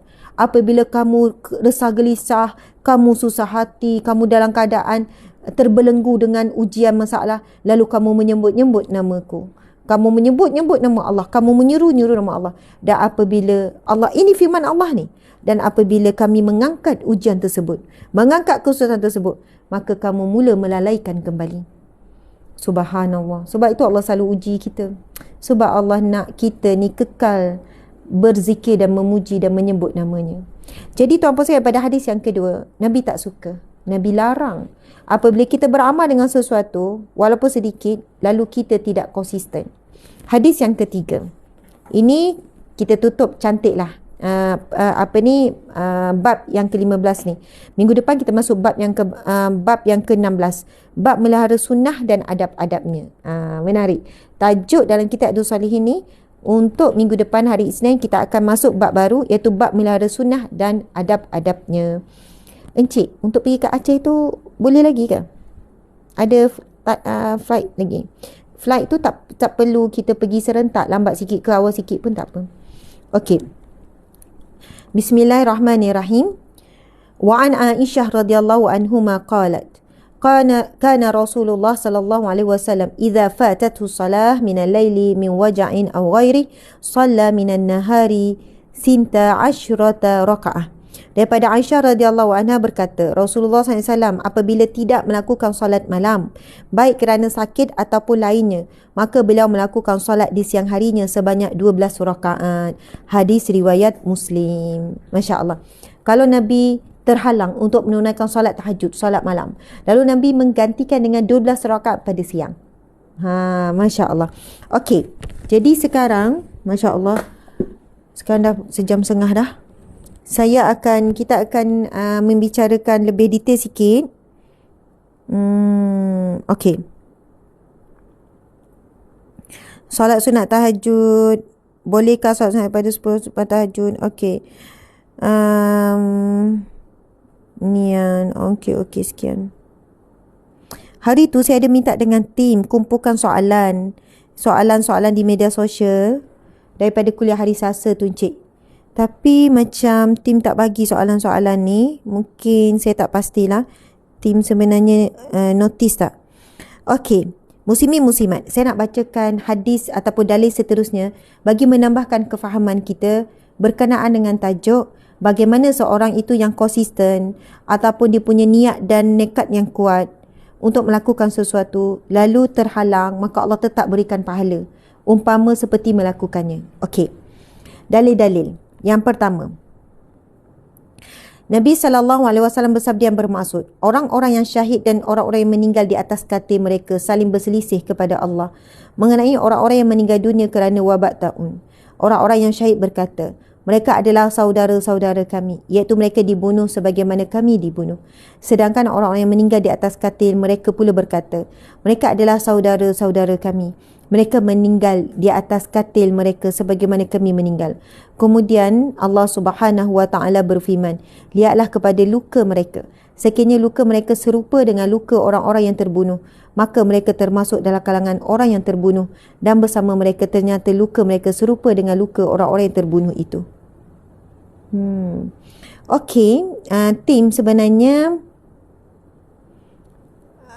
ia bukan dalil ni, dia orang tersilap ni. Ini kupasan berkenaan dengan mati wabak taun. Wabak taun ni dahsyat tuan-tuan sekalian. Wabak taun dan orang yang kena taun lalu dia sabar, lalu dia redha dengan ujian Allah tu, dia umpama seperti mati syahid. Kenapa? Di situ ada perbincangan ulama. Sebab itu ada yang bincang itu. Adakah mati kerana wabak COVID-19 dikira mati syahid yang disebut dalam hadis Nabi? Seperti wabak taun. Wabak taun ni tuan-tuan sekalian, darah tu dia keluar daripada kulit. Daripada mata, daripada telinga, daripada hidung dan daripada kulit keluar darah. Maksudnya seksa dan dahsyatnya wabak taun tu sangat dahsyat. Berganda-ganda dibandingkan dengan wabak COVID-19. Ya, wabak COVID-19 pun sangat dahsyat. Bukan saya menafikan berat. Kan, yang kena incubator, yang kena berhentikan, sakitnya dada semua tu dan sebagainya. Sebagai ulama kata, wabak COVID-19 pun adalah menyamai wabak taun dan sekian-sekian. Tapi dalam hadis ini membicarakan tentang bagaimana orang yang meninggal sebagai wabak taun dikira mati syahid kerana ada kesan-kesan luka sama seperti orang yang mati syahid di medan perang. Sebab apa? Orang yang mati syahid di medan perang kan badan dia penuh dengan luka-luka, keluar darah, ditombak, dilibas dengan pedang, jadi keluar darah melalui badan, sama seperti wabak taun yang keluar darah daripada kulit-kulit. Yang saya masukkan, saya tak tahu tim tak jumpa ni, ada hadis Nabi yang berkaitan dengan barang siapa yang berkeinginan. Kalau dia orang dengar betul voice saya pagi tadi, cuba cari lagi. Siapa yang berkeinginan untuk mati syahid, namun dia ditakdirkan Allah mati di atas tilam, dia tetap diberikan pahala umpama seperti mati syahid. Hadis tu. Okey, sahabat-sahabat dimati Allah sekalian.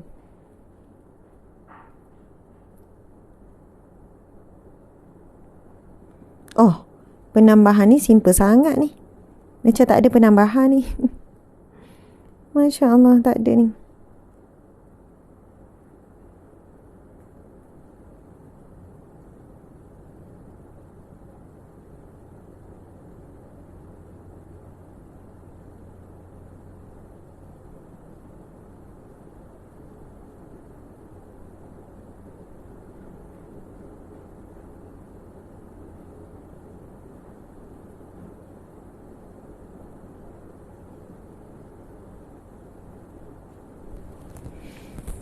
Okey, saya nak tuliskan satu hadis Nabi.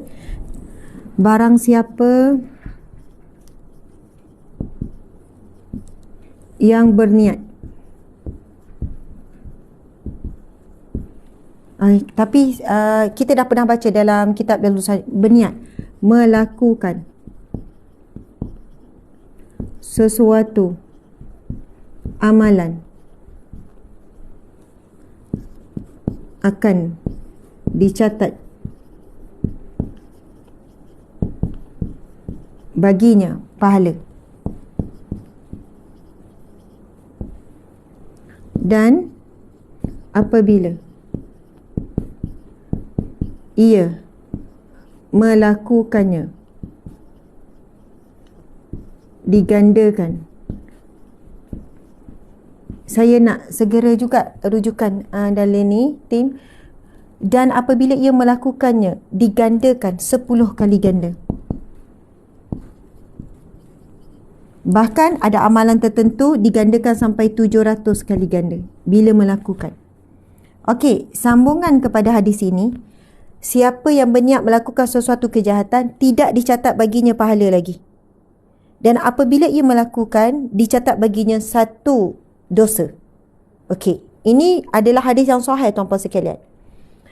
Subhanallah, bertitik tolak daripada ini tuan-puan sekalian, apa yang kita boleh buat setiap pagi. Nanti saya share.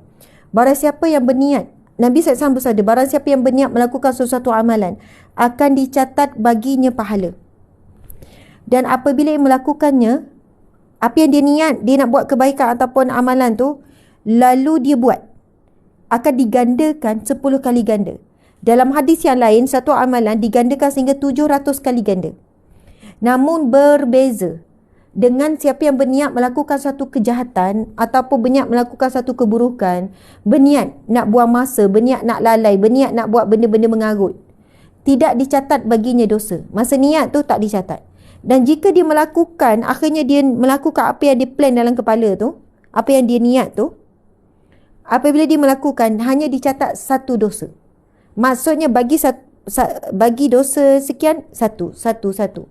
Begitulah bentuk kasih sayang Allah kepada hamba-hambanya. Okey, ini hadis Nabi SAW. Tuan-puan sekalian, sekarang saya nak mengajak tuan-puan sekalian apa yang kita boleh buat terus daripada pengajian kita ni. Betapa besarnya Allah Subhanahu Wa Taala berikan kepada kita fadilat dan kelebihan. Kejap, saya sebenarnya minta juga mereka hadis siapa yang terhalang daripada melakukan sesuatu. Saya nak matan dia, tetapi walaupun tak dapat buat. Okey, Nabi SAW bersabda, seorang hamba jika ia berada pada jalan baik dalam ibadah, kemudian ia sakit. Seorang hamba apabila dia konsisten, dia selalu baik, maksudnya melakukan amalan itu secara istiqamah, kemudian terhalang ia kerana sakit, maka dikatakan pada malaikat yang bertugas, tulislah padanya sama seperti yang ia biasa amalkan, yang biasa dia rutin sampai aku melepaskannya atau aku mencabut nyawanya. Okey, hadis Nabi ni tuan-tuan sekalian, sebenarnya ada hadis yang lain. Nabi SAW bersabda, barang siapa beramal,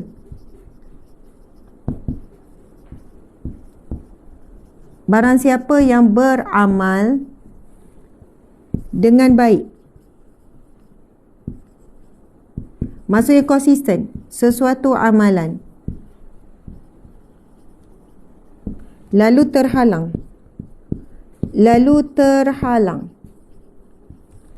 kerana sakit. Ada dalam kitab Riyadhus Shalihin ni, kerana sakit atau musafir,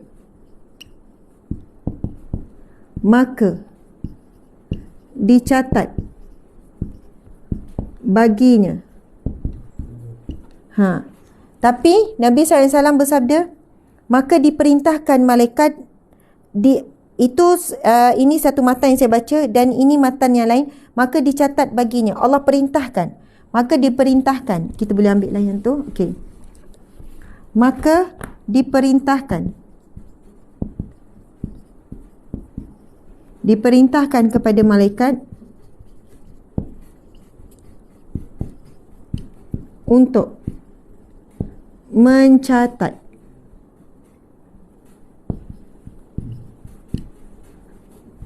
umpama dia melakukannya. Okey. Hadis Nabi SAW. Tuan-puan dimati Allah sekalian, kita baca sama-sama. Barang siapa yang beramal dengan baik sesuatu amalan, maksudnya konsisten, lalu terhalang kerana sakit ataupun musafir, maka diperintahkan kepada malaikat untuk mencatat umpama dia melakukannya. Tuan-puan sekalian, contoh, kita memang konsisten baca surah Al-Mulk setiap malam. Lalu Allah uji kita sakit. Boleh jadi stroke yang menyebabkan tak boleh nak baca. Bukan sekejap. Mungkin sebulan, mungkin 2 bulan stroke. 3 bulan. Wallahualam berapa lama. Walaupun pada setiap malam tu dah tak baca dah Al-Mulk. Tetapi kerana barakah rahmat Allah kepada hamba Allah ini yang dulu selalu konsisten baca surah Al-Mulk, walaupun dia dah tak baca 2-3 bulan kerana terhalang sakit, maka tetap diperintahkan Allah perintahkan kepada malaikat untuk mencatat pahala amalan. Seumpama dia membaca Al-Mulk. Walaupun tiap malam tu tak baca, tapi tetap dicatat dalam buku catatan amalan, umpama sama seperti dia baca. Subhanallah. Boleh jadi kita konsisten sedekah pada setiap pagi. Tapi Allah uji dengan perniagaan jatuh, dengan itu ini, sampai kita sendiri cukup-cukup makan saja. Tapi Allah tahu kita memang suka dulu, memang selalu sedekah, tapi sekarang dalam ujian. Maka walaupun kita terhalang, mudah-mudahan Allah tetap catat pahala setiap pagi kita buat sedekah. Ini adalah kelebihan besar bagi orang yang ada konsisten, dan begitulah caranya Allah melalui hadis Nabi memujuk kita. Wajib di antara kita ini ada amalan kita konsisten. Sebab amalan itu walaupun terhalang sebab sakit, sebab musafir, sebenarnya musafir boleh teruskan, tapi ada keadaan tertentu sebabkan perubahan waktu ke apa ke keletihan ke apa semua, kita jadi tak buat, tetap Allah perintahkan malaikat catat sebagaimana yang dia buat. Masya Allah, Allahu Akbar. Jadi tuan-puan sekalian, kita kena ada mana-mana zikir, amalan yang kita konsisten setiap hari, wajib. Sebab ia adalah penyelamat saat-saat kita tak mampu melakukannya. Dan mudah-mudahan pahala itu berterusan walaupun kita berada di alam barzah. Okey, penutup. Nak tutup dah ni. Saya pun dah ni juga, sebab kita ada kena pergi ke satu lokasi, ada program. Okey. Tadi sempat tak ada orang? Sunat? Sempat Tapi saya tak ke tepi pun tadi. Tak apa ya. Okey, subhanallah. Sekarang tuan-puan sekalian, cuba kita buat. Kita kan ada 4 unsur. 4 unsur utama hidup kan? 4 unsur. Okay, sebut 4 unsur ke? Boleh lah. Okay, fizikal. Dia tak apalah. Fizikal, lepas tu mental, lepas tu unsur rohani, lepas tu unsur emosi. Betul? Baik. Kita tak payah banyak. Kita ambil 7. Kita buat, kita tengok. Okey. Contoh fizikal. Kita nak, apa yang kita nak mulakan hari ni, yang kita nak konsisten. Kita mula 7 hari, lepas tu tambah lagi 7 hari, paling kurang kita buat 40 hari. Pasal 40 hari ni, saya dah pernah jelaskan. Kenapa, apa kelebihan satu amalan dibuat 40 hari. Ia memang berdasarkan hadis Nabi. Ada barakah bila satu amalan kita boleh buat 40 hari berturut-turut, insya-Allah kita akan konsisten amalan itu sepanjang hidup kita. Nak dapat capai 40 hari berturut-turut. Contoh fizikal, kita nak buat apa? Kita nak buat minum air 8 gelas. Ya. Okey. Lepas tu kedua, jalan kaki. Buat jogging tak larat, jalan kaki. Badan berat, jalan kaki 30 minit sehari. Ini contoh saja. Masing-masing boleh buat. Dari sudut mental pula. Setiap hari baca buku. 2 muka surat. 2 muka surat je. Jangan banyak. Letak 2 muka surat je. Apa-apa buku. Bukan muka buku, bukan media sosial. Kita ada buku kat rumah, kita tetapkan sehari baca 2 muka surat saja. Tak payah ni. Mungkin lepas tu kita akan seronok, kita akan tambah sendiri. Okey, emosi ni, keperluan emosi. Ia melibatkan kasih sayang, penghargaan. Nampak tak? Ini kita buat ni, kita beri. Kita beri pada badan minum air, kita beri pada badan jalan kaki, kita beri pada mental baca buku, kita beri pada emosi. Mungkin dari sudut emosi, kita kata kita nak meruntingkan apa? Emosi ni, nak stabilkan emosi, kita nak meruntingkan cakap sayang dan mohon maaf dan terima kasih sebelum tidur. Contoh je ni, sebelum tidur kepada ahli keluarga. Nampak benda ni kecil. Tanpa sang. Kalau kita buat siap malam, sebelum tidur berkumpul sekejap ahli keluarga. Tak perlu duduk beria lah. Berdiri pun tak apa. Okey. Salam. Minta maaf. Umi minta maaf. Terima kasih anak-anak Umi. I love you. Umi sayang semua anak-anak. Salam. Dah. Okey. Bila jumpa sebelum malam, mungkin satu hari tu sibuk, satu hari tu kita ada marah anak, biarlah tutup dengan terbaik. Okey, sekarang unsur rohani. Inilah unsur terpenting yang kita kena buat konsisten.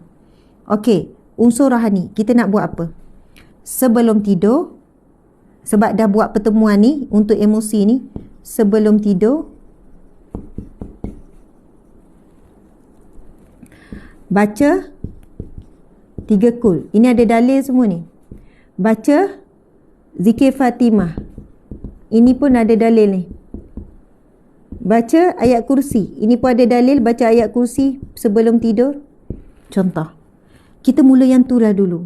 Tapi kalau ada orang yang dah biasa campur al-mulk, campur dengan sajadah, ini mungkin next. Cuba buat dulu. Konsisten sebelum tidur sekian-sekian. Dan masa jumpa tu terus kumpul dengan keluarga, anak-anak. Okey, kita mula baca. Lepas tu nak baca Al-Fatihah, boleh? Baca Al-Fatihah, baca 3 kul, baca ayat kursi. Ini memang disebut dalam hadis Nabi ni. Memang Nabi sebelum tidur, Nabi akan baca 3 kul. Nabi hembus pada tangan dan Nabi sapu seluruh tubuh.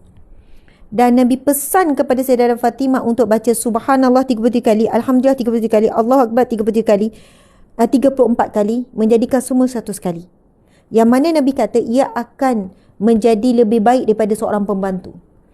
Kita kan bila kerja ada pembantu, urusan kerja kita kan jadi lebih mudah, lebih lancar, lebih ringan. Sebab kita boleh suruh pembantu ni, okay, awak tolong buat ni, mana ni, memudahkan kita. Tetapi Nabi SAW bila ditanya oleh anak-andanya Fatimah yang mengadukan kelelahannya menguruskan rumah tangga. Dan lagi Sayyidina Ali selalu pergi perang, selalu tinggalkan. Dia lah kena uruskan binatang ternak, uruskan anak-anak, juga cari sumber makanan. Dah lah kena uli dengan tangan. Kita sekarang dapat, cuba bayangkan suami bawa balik padi. Tu. Oi, mengamuk kita. Nak kena tumbuk. Itulah pekerjaan Sayyidah Fatimah sangat berat. Tapi bila meminta seorang pembantu, bila dengar ada bawa balik daripada perang, tawanan perang di kalangan perempuan, Sayyidah Fatimah pun pergi jumpa ayahnya untuk minta seorang pembantu. Rasulullah kata, baliklah dulu wahai Fatimah, balik dulu.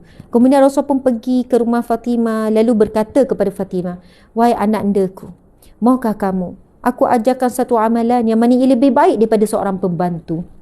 Lalu Nabi pun ajarkan, bacalah sebelum kamu tidur Subhanallah 33 kali, Alhamdulillah 33 kali, Allahu Akbar 34 kali. Dan Nabi kata ia lebih baik pada seorang pembantu.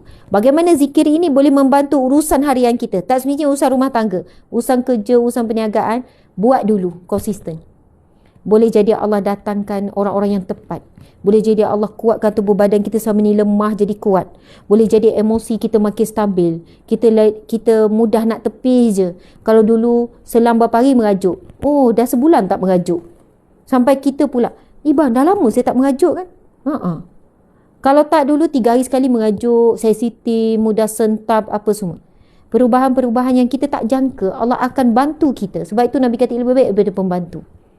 Masya Allah. Jadi, contohlah nak tambah lagi rohani.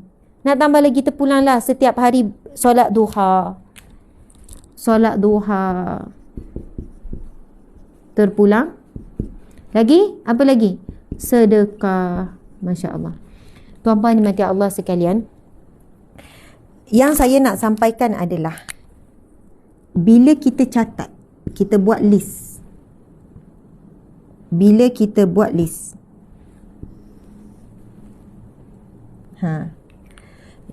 jangan cakap je. Setiap hari saya nak baca ni sebelum tidur tak. Sekarang ambil kertas A4, kertas nota ke apa ke, buku nota, tulis apa niat kita nak buat setiap hari. Tulis niat. Balik semula kepada hadis Nabi tadi. Barang siapa yang berniat melakukan sesuatu kebaikan, dicatat baginya 1 pahala. Maksudnya tak buat lagi, baru niat, dah dicatat pahala. Dan apabila ia melakukannya, maka diberikan digandakan 10 kali ganda sehingga 700 kali ganda.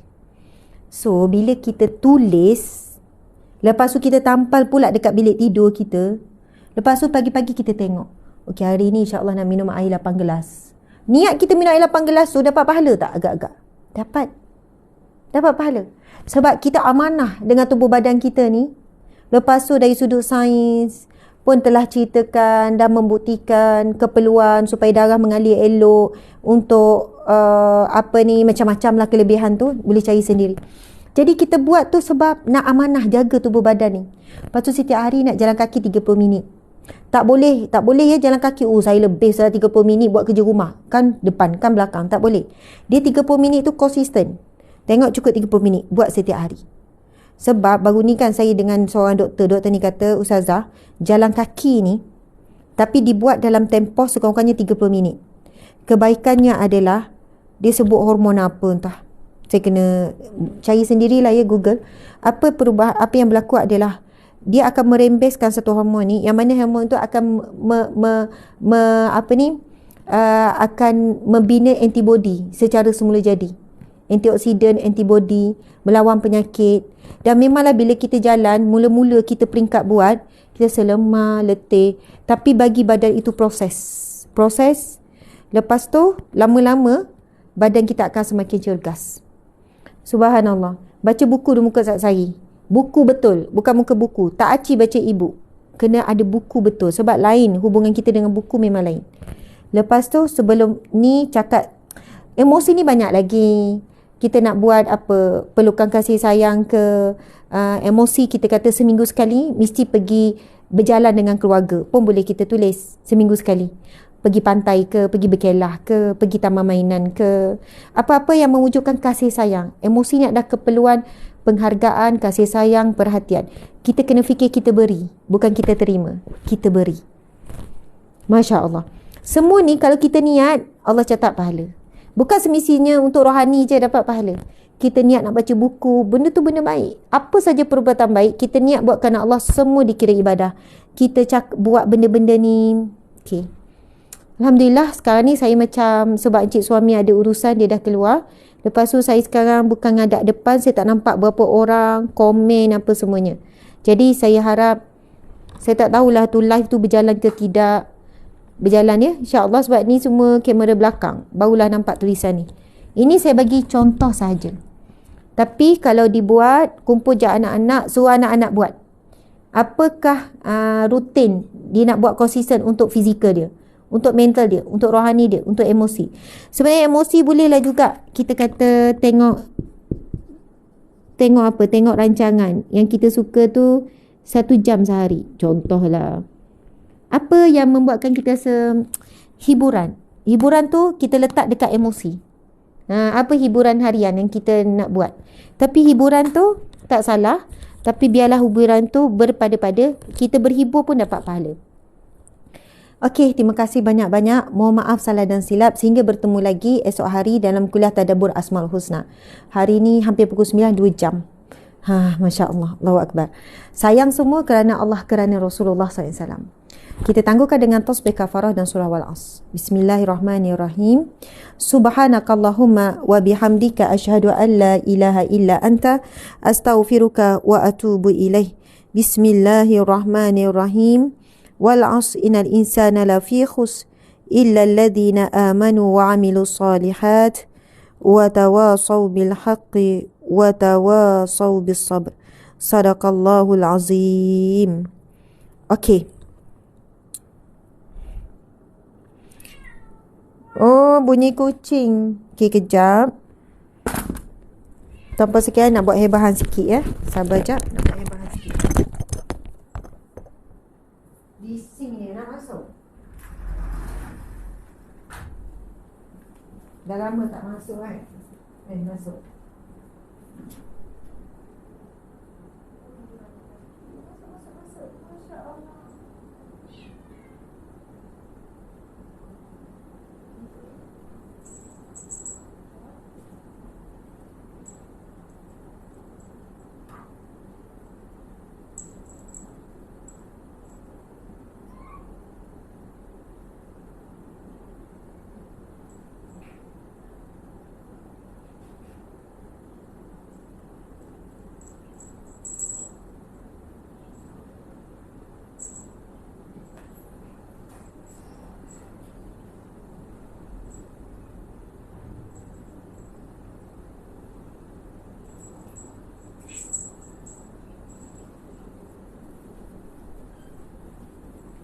Okey, tuan-puan dan mata Allah sekalian, ini hebahan terakhir sebenarnya untuk haji. Alhamdulillah semalam kita telah pun, Alhamdulillah semalam sebahagian besar, ramai juga jemaah kita dah dapat visa haji. Tuan-puan sekalian, perjuangan untuk pengurusan haji mujamalah ni tak boleh nak cerita kesukaran dia, cabaran dia. Walaupun tahun ni sebenarnya kami tak mahu buat sebab trauma dengan apa yang berlaku tahun lepas, tapi apabila ada ramai pihak yang bertanya, kami usahakan. Jadi syukur sangat mulai semalam bertambah jemaah dapat visa haji. Berkenaan persoalan kenapa mahal sangat dan sebagainya, susah untuk kita jelaskan cara terbuka kenapa harganya sekian-sekian. Kami merujuk juga pihak-pihak travel lain dan sebagainya. Bayangkan ya, bila musim umrah biasa, tuan-puan sekalian, kau nak pergi niat ke mikot contohnya, bayar $50. Tapi bila musim haji, dia pergi kepada $1,000. 50 dengan 1,000 jauh beza. Hotel berganda-ganda mahal, makanan berganda-ganda mahal, pengangkutan berganda-ganda mahal, dan semua servis yang berkaitan semua berganda-ganda mahal. Subhanallah. Jadi di situlah cabaran. Bahkan kami bawa umrah 4-5 kali. Setakat ini kami belum dapat untung, kami kena top up pula. Jadi kalau ikutkan defisit negatif yang begitu banyak ratus ribu, itu cabaran pengendali umrah. Dan bila syarikat-syarikat yang mana memang visa mujamalah ni, visa swasta ni memang disediakan dan memang Saudi beri, dan mereka, sebab kalau pergi tabung haji duduk di hotel yang khas di bawah tabung haji, tapi daripada visa-visa mujamalah, visa umum ni lah. Dan rugi kalau kita tak ambil peluang ni lalu menguruskan. Subhanallah. Jadi saya dengan Ustaz akan sama-sama pergi membimbing jemaah haji ni, walaupun tak ramai. Setakat ni yang mendaftar 13 orang. Jadi hari ini 16 bulan hari ni cik? 16. Hari ni 15 ke 16? 15. So hari ni dan esok kita letak hari terakhir untuk siapa-siapa yang berhajat dan nekat untuk pergi. Usaha. Sebab ada ramai juga yang dah bayar, dah visa, tetap tak dapat. Itu kemungkinan besar akan berlaku. Subhanallah. Cuma insya-Allah buat masa ni alhamdulillah beberapa jemaah kami sudah lepas, dah dapat visa. Jadi sebab itu kita ada keberanian sikit untuk buat hebahan lagi. Kepada siapa yang ingin menunaikan haji tahun ini, bukan tahun depan ni, tahun ini. Ustazah tak ada buat persiapan apa-apa, tak ada masalah sebab kita akan buat khusus haji pada hari Ahad ya Ustaz. Khusus haji kita hari Ahad ni. So insya-Allah kita akan terangkan semua. Saya pun akan ada sama khusus haji tu hari Ahad ni. Hari Ahad ni siapa yang ni nak tanya apa semua berkenaan dengan package ni, kita buat haji ni bukan fokus ataupun tujuan utama adalah keuntungan. Sebab tak ada untung. Bukan nak sebut tak ada untung, tipu tak ada untung. Maksudnya ada untung, itu pun cukup-cukup untuk cover kami berdua. Cukup-cukup kena cover untuk cover kami berdua dan kos operasi. Itu dia. Kalau fikir buat haji ni berat. Buat haji ni bukan sama dengan umrah. Ketahanan mental, fizikal, emosi teruji sangat hebat, sangat dahsyat. Subhanallah. Yang menuntut banyak pengorbanan. Jadi, saya sendiri sangat teruji bila nak bimbing jemaah umrah. Oh, sangat berat. Tapi bila haji dia berganda-ganda lagi berat. Tetapi nikmat apabila memudahkan dan menunaikan hajat, orang nak menunaikan haji, nikmatnya tidak boleh nak digambarkan dengan kata-kata. Jadi tahun lepas kami tunaikan haji, tahun ini selepas dah ada pengalaman, kami jadi pembimbing. Jadi subhanallah, boleh hubungi nombor telefon. Ini last esok. Maksudnya hari ni boleh hubungi dulu, tanya dulu macam mana. Walaupun Ustazah pasport tak buat lagi, tak ada masalah. Pasport sekejap je pergi buat pasport. Yang tak ada pasport ataupun pasport dah ni, maksudnya bermula dia kosong. Belum terlambat untuk menunaikan haji jika berkemampuan. Nombor telefon cik 0.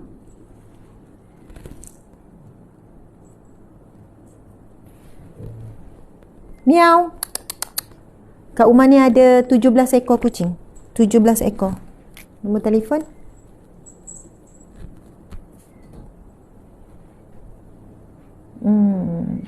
Sebenarnya dah bagi hint dah tu pada tim tu. Bila saya sebut pasal haji, saya cerita, dia orang tak share dalam grup. 011 011 5686 62 5686 6203. Betul ni cik? 5686 6203. Ada 26 Okey, ini nombor telefon hotline ya. Hotline. Sebenarnya hotline Hijrah Travel ni. Tadi saya sebut siapa yang nak pergi Aceh. Berapa tarikh Aceh cik? 23 hingga 25. Hari Jumaat, Sabtu, Ahad. Ujung minggu kan? Jumaat, Sabtu, Ahad. Ke Sabtu, Ahad, Isnin? Jumaat, Sabtu, Ahad Boleh tengok 23, 25 minggu depan. Okey, Jumaat, Sabtu, Ahad. Minggu depan dah. Ya. Jumaat, Sabtu, Ahad minggu depan. Jumaat, Sabtu, Ahad minggu ni. Jumaat, Sabtu, Ahad minggu depan. Bersama dengan saya. Bermaksud saya akan pergi penerbangan akhir, tapi jemaah akan pergi 2 hari sebelum saya. Jemaah insya-Allah, jemaah saya sebut haji ni tadi, haji jemaah akan bertolak 23 hari bulan. Saya pula akan bertolak 25 hari bulan selepas selesai di Aceh ni. Sebab Aceh ni awal lagi. Dah lama dah plan. Siapa yang nak pergi ke Aceh bersama dengan saya, mengalami pengalaman, dan di sana kita akan buat pengisian juga. Kita pergi jejak kesan-kesan tsunami dan sebagainya. Sini. Ambil jap bang. Tu, Momo. Subhanallah. Jadi tarikhnya adalah 23 hingga 25 Jun ni. Masya Allah. Ya. Okey. Macam mana? Sebab dah lama letak kat luar. Masya Allah. Marah ke Momo? Marah Janganlah marah, janganlah merajuk. Sebab lama tak bagi masuk. Bukan lama sangat, berapa hari. Oh, biasa setiap hari bagi masuk. Kat rumah ni ada kucing macam ni lebih kurang dalam 10 ekor. Asalnya daripada orang yang bagi. Uish, dia stres. Kucing bila stres banyak bulu. Akan gugur. Oh, kamu stres ya? Okey. Ya Allah, ni penuh ni kucing ni. Penuh ni. Masya Allah, semuanya 17 ekor. Tapi kami tak bagi keluar. Dia orang duduk kat beranda. Beranda tu besar, selesa. Dia orang tak stres, insya-Allah. Okey, so siapa nak pergi Aceh, siapa nak pergi Palestin pun sama.